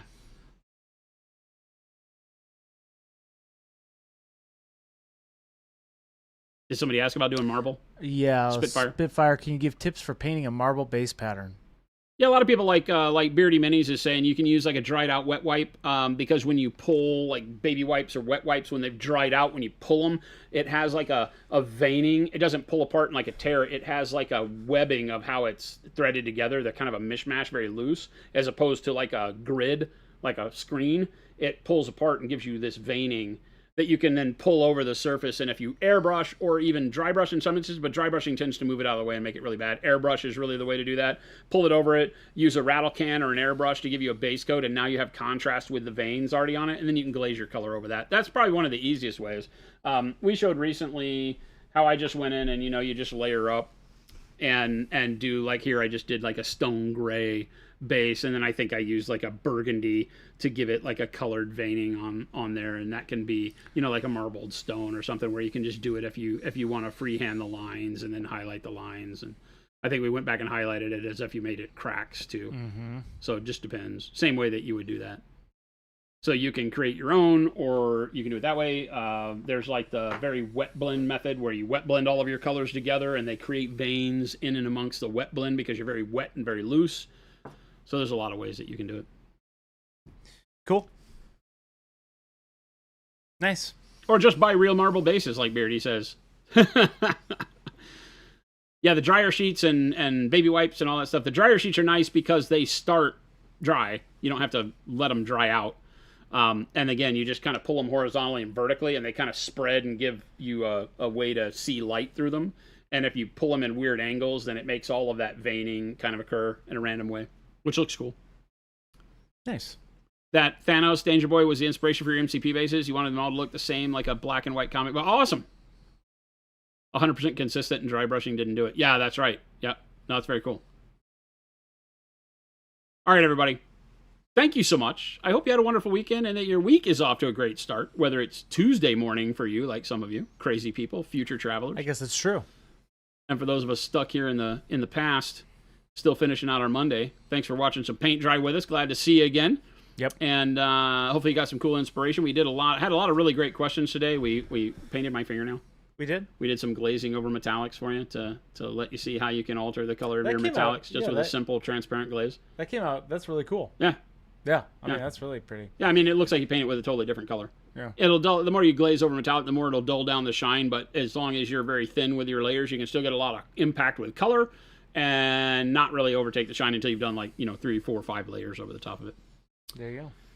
So good stuff. Thank you for the questions. Keep them coming. Remember, we do this 5 days a week. So if you're new around here, hit the follow or subscribe button, depending on what platform you're watching on. We do this 2 p.m. to 4 p.m. Monument Standard Time here in Phoenix, Arizona, on Twitch, YouTube, and Kick. So pick your platform, pick your pleasure.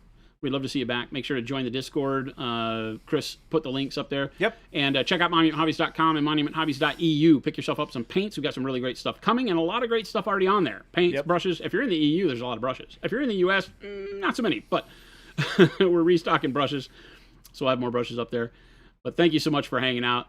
Love your faces. Love you too, Spitfire. Thanks for hanging with us. Enjoy. Stick around. Chris is going to find us somebody to raid, so show some love in the chat we wind up in as you carry on your hobby goodness throughout the evening, and we'll catch you back here tomorrow. Adios, gang. Bye.